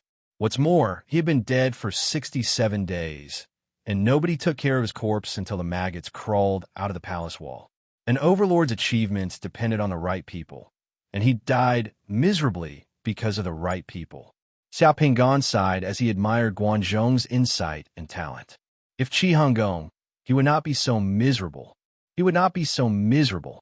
Hearing Xia Pinggan say that he wouldn't be able to eat next year's new wheat, Qi Hengong's face immediately turned gloomy. However, he forced a smile and comforted him. "Don't say that, Mr. Zhong. I've already sent an order to visit all the famous doctors in the world. I'm sure we can find a divine doctor to cure you. Don't comfort me, Your Majesty. It's human nature to be born, grow old, get sick, and die. I have no regrets in my life since I've been able to follow Your Majesty to achieve the hegemony of Qi Kingdom. However, I don't have much time left. I don't know if you'll see me again next time Your Majesty comes." Xia Pinggan coughed again. Seeing the decoction beside the bed, Qi Hengong hurriedly picked it up and helped Xia Pinggan to take it. Looking at Guanzhong, who was lying on the bed, Qi Hengong couldn't help but feel sad when he thought of all the things that had happened to him over the years. After taking the decoction, Xia Pinggan felt a cooling sensation in his lungs. Feeling a bit better, he stopped coughing. "I'm still conscious now. If Your Majesty has any questions, you can ask me now. I can still give Your Majesty advice." Hearing Xia Pinggan's words, Qi Hengong sighed and gently waved his hand. Everyone else in the room left. For a moment, only Qi Hengong and Xia Pinggan were left in the room. Actually, Qi Hengong came to find Guanzhong this time because he wanted to ask about Guanzhong's future. "You're right, Mr. Zhong. It's human nature to be born, grow old, get sick, and die. I'll also have such a day in the future. I just don't know who you think can inherit your position in Qi Kingdom after you pass away. Shi Peng can inherit my position. Shi Peng is Zhuang Gong's great-grandson and is very loyal to Your Majesty." After the Koichio meeting, Shi Peng even quelled the chaos in Jin Kingdom. Shi Peng is respected by the feudal lords and can help the common people. He has a long-term vision and is diligent in political affairs. Your Majesty, you can rest assured that Qi Kingdom will be handed over to him. However, Shi Peng is already old. Qi Hengong pondered for a moment and nodded. If Shi Peng passes away, I want Bao Shuya to continue to be the prime minister. What do you think, Mr. Zhong? You can't. Xiao Pingon hurriedly stopped him and sighed. Bao Shuya is a gentleman. He's too righteous to be involved in politics. He's affectionate and righteous to me and your majesty. He's a good man. Bao Shuya can be an honest official, but he can't be the prime minister. I've been the prime minister of Qi Kingdom for 40 years. The reason why I haven't put him in an important position is that I know that if I put him in an important position, he'll hate evil as if it's his enemy. However, he doesn't know how to cater to the king and the common people. He's too upright and doesn't know how to be flexible. If Bao Shuya becomes the prime minister, it won't be good for him and Qi Kingdom. If only Ning Qi were still alive. Qi Hengong also sighed. If only Ning Qi were still alive. Xiao Pingon also sighed. It was a pity that Ning Qi died earlier than Guanzhong. 40 years passed in the blink of an eye. The 5 heroes of Guanhuan, who helped Qi Hengong build Qi Kingdom, were now either old or withered. Qi Hengong cheered himself up. Since Father Zhong thinks that Bao Shuya can't be the prime minister, I wonder if Kai Fong can be the prime minister? If your majesty still believes in me, please listen to me now. Please kill Kai Fong, Shu Diao, and Chang Jiwu immediately. Qi Hengong was so shocked that his face changed.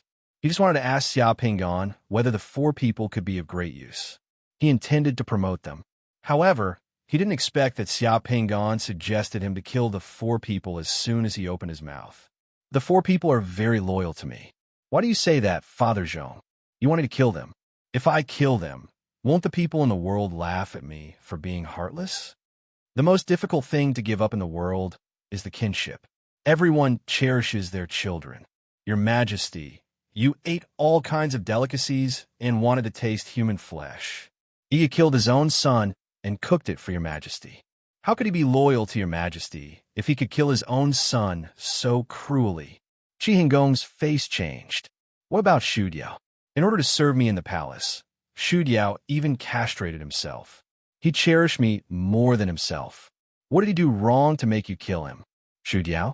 In fact, Xiao Pingon wanted Qi Hengong to call Shu Diao here so that he could see what he looked like.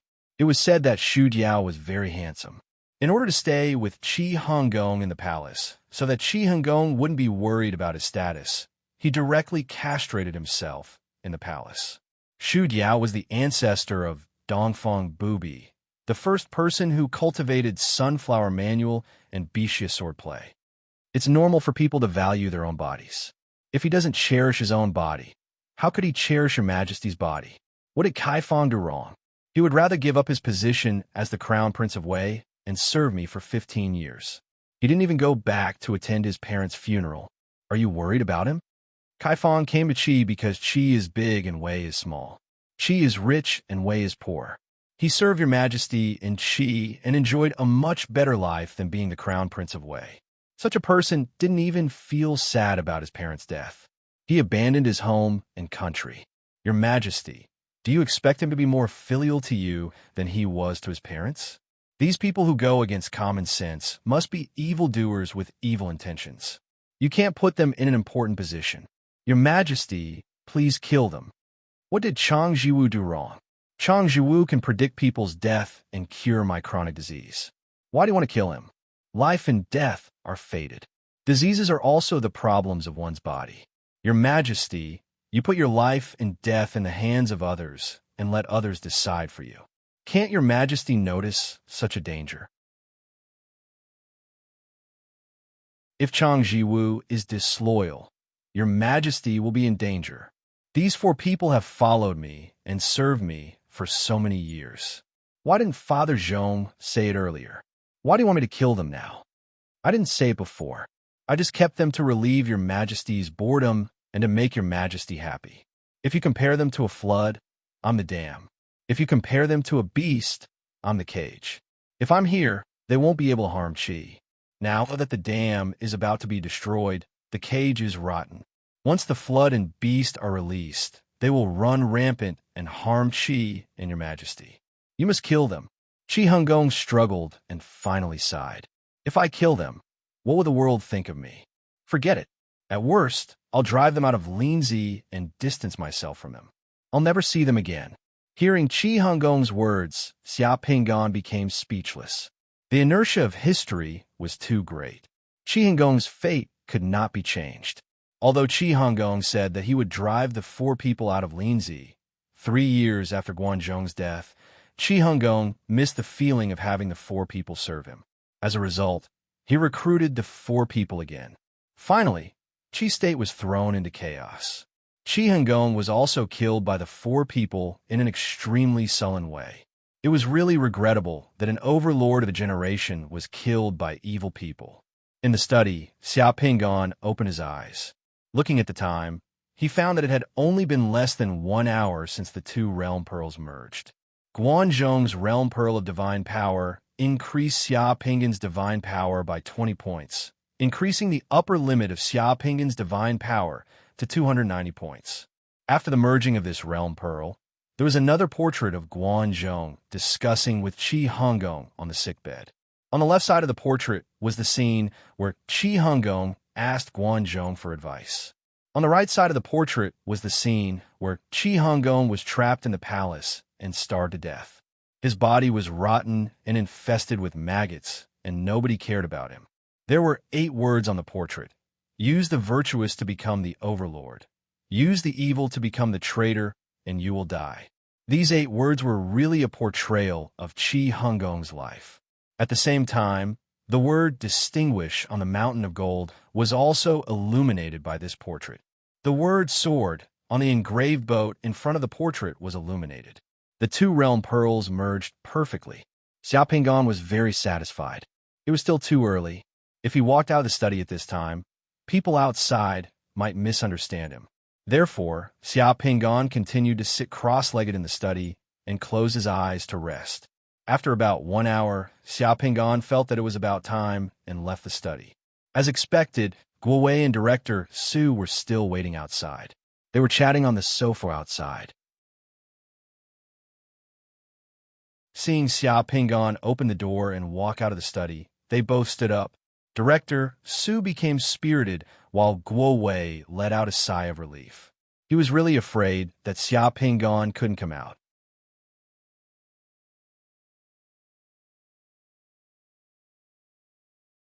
Chapter 96. Just now, when Xia Pingan was fusing with the realm bead, Guo Wei had reported to Tang Guofeng about what happened here. Tang Guofeng only knew a little about the people of the Gao family who had died here and the specific details of the case. However, Tang Guofeng was surprised that Xia Pingan could get 2 realm pearls so quickly and claimed that he could use a secret method to find clues. Tang Guofeng said, "Interesting." At the same time, he told Guo Wei to ensure the safety of Xia Pingan. "Mr. Xia, can you use the secret method now?" Director Su came over and asked. "Yes." Xia Pingan nodded. "Can you record the situation with an instrument when the secret method is used?" Director Su asked carefully. "I can only see the process of using the secret method and not record it. When I finish using the secret method, you can use the instrument to record it and see if you can find any clues." Okay. Back to the bloody conference room. Director Su found several policemen in charge of investigation and set up recording and video equipment in the conference room to record. At the same time, the women of the Gao family came boldly. The bodies in the room were covered with white cloth. Except for the blood on the ground, they did not look as scary as before. Gao Xian and Gao Yu looked at Xia Pingan with some bad eyes. When they saw Xia Pingan, they just snorted coldly. Instead, Hime Yuan, who provided the realm bead, nodded gently to Xia Pingan. The other 2 daughters-in-law of the Gao family looked at Xia Pingan with some curiosity because they had heard the name Xia Pingan for a long time. The Gao family's realm bead is not so easy to cheat. If you can't find any clues, can you give us an explanation? As soon as Gao Yu saw Xia Pingan, he said with hostility. Gao Yu said that before Xia Pingan opened his mouth, Director Su's face suddenly darkened. Just now, he and Xia Pingan patted their chest and said that it was okay to integrate the realm bead. What does this woman mean? Does Xia Pingan want to give them back the realm bead? What does that make him? Ms. Gao, Mr. Xia came here to help because of official business. Mr. Xia's willingness to use secret methods to find clues has already given me face. He doesn't have to be responsible for anyone. If you change to other places, you may not be able to invite a summoner like Mr. Xia with 2 beads. Director Su said to Gao Yu with a cold face. My father just passed away, and this is how you treat my Gao family? Gao Yu is going to cry again. He starts to sob and looks at Director Su with dissatisfaction. When Director Su came to my Gao family as a guest, it was not this attitude. Gao Yu said that Director Su's face was darker, but he couldn't attack. Gao Xin pulled Gao Yu quickly, and Gao Yu didn't go on. I took out the realm bead. It has nothing to do with you 2 sisters. Hime Yuan opened her mouth and smiled at Xia Pinggan. Mr. Xia, you don't have to worry about it. I'm grateful that Mr. Xia can help. No matter whether we can find clues or not, we are grateful to Mr. Xia. If Mr. Xia can find clues, I will thank you. The 2 sisters of the Gao family are so stupid. No wonder they can't enter the core circle of the Gao family. Compared with the Gao family sisters who have been spoiled since childhood, the daughters-in-law of the Gao family have more sense of propriety, especially Hime Yuan, who is very scheming. As soon as she opens her mouth, she tries to establish a relationship with herself. Xia Pinggan didn't say anything more, but nodded slightly to Director Su and Hime Yuan, and came to the table in the conference room. The expression on his face began to become serious. Everyone knew that Xia Pinggan was going to use the secret method. They all held their breath and stared at Xia Pinggan. For ordinary people, the group of summoners was mysterious and powerful. There were not many opportunities for ordinary people to see the summoners use magic with their own eyes. What's more, Xia Pinggan's secret method was incredible, and he could even find clues to solve the case. For a moment, the police, Director Su, Guowei, and others in the conference room stared at Xia Pinggan without blinking. Under everyone's gaze, Xia Pinggan put his hands together, crossed, clenched, and then slowly opened them. A white brilliance slowly extended from Xia Pinggan's hands. In the brilliance, it was the pin-shaped jade all that Song Jie held in the secret altar. With the jade all in his hand, Xia Pinggan injected 6 points of divine power into the jade all. The hand holding the jade all opened and closed widely in the air. The jade all was used as a pen, and then the pen moved like dragons and snakes. As the jade all streaked across the air, the brilliance of the strokes condensed and appeared in the air. It looked like a word, but also like a symbol. When the others in the conference room saw this magical scene, they were all dumbfounded. In just a few seconds, Xia Pinggan directly used the jade all to write the word scar in the air. It was shining with golden light. Xia Pinggan wrote the word scar in a wild cursive style. The word scar was the text on the golden mountain that had been lit up by the realm bead that Han Yong had pretended to be deaf. Compared to the Xiaozhuan on the realm bead, the word scar, written in a wild cursive style, was completely unrecognizable. Other than Xia Pinggan, no one knew what it was. The word scar floated in the air. As Xia Pinggan stretched out his hand, the word fell on the table. Like a drop of water falling into a water tank, it was immediately absorbed by the table. The jade all in Xia Pinggan's hand disappeared at the same time. Xia Pinggan looked at Chief Su. You can start recording. Chief Su nodded gently to the few policemen beside him. The recording and video equipment in the conference room began to work. Xia Pinggan returned to the crowd. In the first half-minute, the conference room was quiet. There was nothing unusual. After the table merged with the holy text, there was nothing unusual. The eyes of everyone in the room gradually became a little strange. That's it. What kind of broken secret method is this? It's a lie, right? Get a strange, glowing symbol on the table, and it's over. Where are the clues? Can the table talk? Gao Yu cried out directly. You guessed right. The table can talk. Xia Pinggan said. What did you say? Gao Yu looked unhappy. But at this moment, the table in the conference room really began to talk. Now that the entire Fire Country has begun to implement military control, the situation in Izhou Province and Xinchuan City may become worse and worse. Today, I asked everyone to come here for a meeting to discuss the future plans of the Gao family. A slightly low and gloomy man's voice came from the table, echoing in the conference room. When they heard the voice, everyone in the Gao family's face changed greatly, because everyone could tell that the voice belonged to the helmsman of the Gao family, Gao Peng. Chief Su also recognized that it was Gao Peng's voice. Gao Peng's body was still on the ground. It was not a zombie, and it did not make any sound. The one who made the sound was the huge sandalwood table in the conference room. The place where the sound came from was where Gao Peng's body fell to the ground. Everyone in the conference room shuddered, as if they had seen a demon spirit, a table that could speak. This was too strange, but everything was so real. Everyone heard and witnessed it with their own ears. We received a notice from the Committee of Order before. The Committee of Order warned that the demon eye has been active recently, and there might be a large-scale space invasion. I didn't expect this to be the result. This is no longer a space invasion, but the holy arrival that the demon eye mentioned. The sky has really changed. This voice came from where Gao Qi was, and it was somewhat bitter. Dad! Hearing this voice, both Gao Xian and Gao Yu cried out. 17 people died in the collapse of the mine. Fortunately, Father and Tian Lin have suppressed this matter. Since it's so chaotic now, no one will pursue this matter anymore. If the families of the miners cause trouble, and the people of the Military Control Committee want to investigate, they can say that the 7 people died on the night of the 15th, and the insurance company will be responsible for the accident compensation. This voice belonged to Gao Tianxi. Gao Tianxi was in charge of the Gao family's coal mining business. There are a few other miners who know about it. It's not so easy to hide things in the mine. If those miners who know about it also cause trouble, it will be difficult for the Mining Bureau to handle it. This voice belonged to Gao Tianlin, the deputy director of the Xinchuan Mining Bureau. It's just a few miners who died. It's no big deal. Gao Tianxi's voice sounded coldly.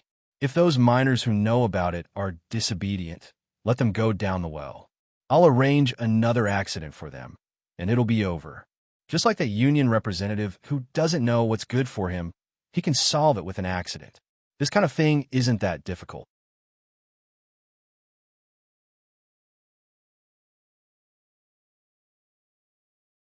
Chapter 97. When the table made a sound, everyone in the conference room was shocked. Listening to the familiar voice, Director Su opened his mouth slightly and looked at Xia Pingon in shock. It wasn't that Bureau Chief Su had never seen a summoner's secret technique, but the secret technique that Xia Pingon was using in front of him had impacted his understanding of summoners. What kind of secret technique was this? It could actually make the table of the crime scene speak and turn the table into a recorder. If the police had such an ability, wouldn't it be easy to find clues in many cases? This is really a wave after a wave. The clues that Director Su was looking forward to killing the Gao family have not come out yet, but the clues that the Gao family colluded with the officials and businessmen to conceal the serious mine disaster, and even used the accident to kill people in the mine have burst out. The policemen who were in charge of recording and investigation were also stunned. The conference room was strangely quiet for a few seconds. It's not true, it's not true. The 2 sisters of the Gao family all cried out at this time. They were all panicked.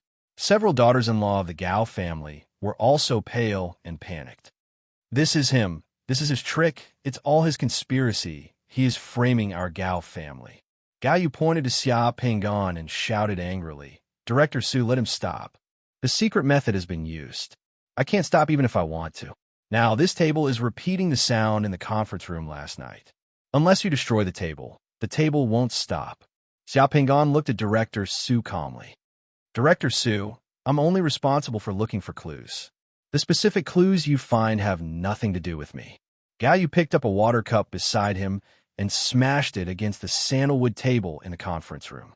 The water cup was smashed, but the sound of the sandalwood table did not stop. Director Su's face was livid as he looked at the Gao sisters who were still arguing. He then gave the 2 policemen beside him a look. Drag them out. Xia Pingon and Guowei are here on behalf of the Military Control Committee. Now the clues of the murder in the Gao family's mine are in front of Director Su. The murderer himself has confessed. If Director Sue doesn't say anything and lets the Gao sisters mess around here, then his police chief will probably come to an end. Whether there was anything wrong with the Gao family's mine or not, they would know after sending the police to investigate. Regardless of what was happening in the conference room, the table was still making noises.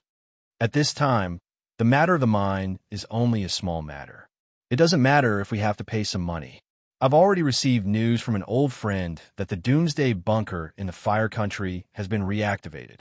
Our Gao family may not stay in Xinchuan City in the future. Those things that can't be taken away can only be left behind. Gao Peng's voice continued to ring out.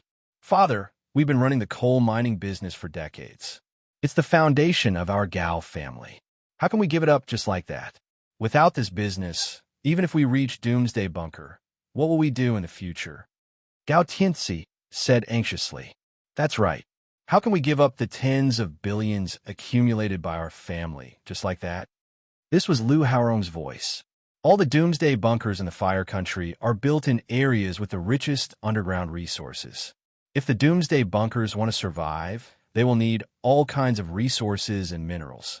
Right now, the resources and minerals in the various Doomsday Bunkers have yet to be mined.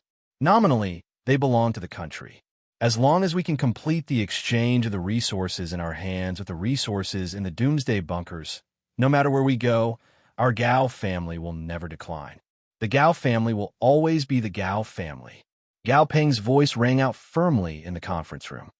Father, how can we complete the exchange of resources? Gao Tianzi asked. Don't worry, Tianzi. There are people who are more anxious than us. The tens of billions of our Gao family's wealth are nothing, but those families and people with hundreds of billions or trillions of wealth will be even more anxious. Gao Peng laughed coldly. I've already received news from the old leader. It won't be long before someone from the top pushes a new bill. The new bill will encourage the exchange of resources. We'll hand over the resources in our hands to the Military Control Committee and then exchange them for the resources in the Doomsday Bunker. Even if everyone retreats to the Doomsday Bunker in the end, our Gao family will still be above everyone else. We won't fall. What if we don't retreat to the Doomsday Bunker? Then our Gao family's resources will still belong to the Gao family. No one can take them away. The day the Military Control Committee disbands is the day our Gao family's things return. No one can take them away. Haha. Everyone in the meeting room laughed, unbridled and relaxed. 2 days ago, I heard a servant outside say that the world has changed and those poor people will be able to make a comeback. What a joke. The poor people are still poor when they reach the Doomsday Bunker. The miners are still miners when they reach the Doomsday Bunker. They can only work for us obediently and listen to us obediently. Ha! Gao Tianxiang laughed maniacally. So this is what I told you. A family has to work hard to climb up. As long as you climb to a certain position, it won't be easy for you to fall again. Even if the world ends and everyone falls, we can still climb up by stepping on other people's heads. Gao Peng's low and gloomy voice inevitably sounded a little smug. In the meeting room, Bureau Chief Su was already sweating profusely. He took out a handkerchief and quietly wiped the sweat off his forehead. When he heard Gao Tianzi say that he had killed someone in the mine, he thought it was a big deal. However, compared to what the Gao family was going to discuss later, that matter was on a completely different level. Someone in the upper echelons wanted to push for a resource exchange bill and openly complete the act of stealing the country after the Doomsday Bunker project was launched. These contents were too shocking. Bureau Chief Su didn't know if this was considered a crime. This was no longer something he, the Bureau Chief of the Xinchuan City Police Department, could interfere with. Bureau Chief Su was already regretting it. If he had known that Xia Pinggan's secret technique was so terrifying that he could make a silent table shake so many things out, he would have let Xia Pinggan leave. Now, these words made him tremble in fear, but he could only bite the bullet and continue listening. At this time, only the voices of the dead could be heard in the Gao family's meeting room. The other living people were all silent, but their hearts were not calm. Xia Pinggan listened expressionlessly. Guowei looked at Xia Pinggan, then at the Gao family's corpses on the ground and the conference table. His eyes narrowed, and no one knew what he was thinking. The Gao family's meeting wasn't over yet. The murderer hadn't come out yet, so it was still going on. A few seconds later, there was a faint muffled sound from the conference table. Oh, what's that sound outside? Why aren't the lights on? There's a backup generator in the manor. Why is there a power outage? Tianxiang, go out and see what's going on. Could it be a space invasion? Okay. No, there's no fluctuation of divine power outside. Mu Qingchun, who had been silent all this time, finally spoke. There was a hint of silence and dejection in her voice. It's too dark here. Light up the backup lights first. Then there was the sound of the door opening. I don't know why the gas station outside exploded. Maybe someone stole the gas. The manor's engine room seems to have been affected. The power should be restored soon. Gao Tianxiang's voice sounded. We'd better be careful these days. Gao Ju opened his mouth as his tone turned solemn all of a sudden. Too many accidents have happened recently. Try not to make any mistakes. Qingchun, when you recover, you'll have to deal with that matter by yourself.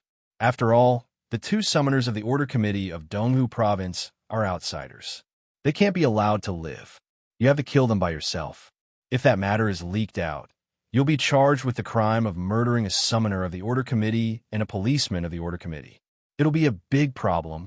Father, don't worry. I'll deal with it. Mu Qingchun said gloomily.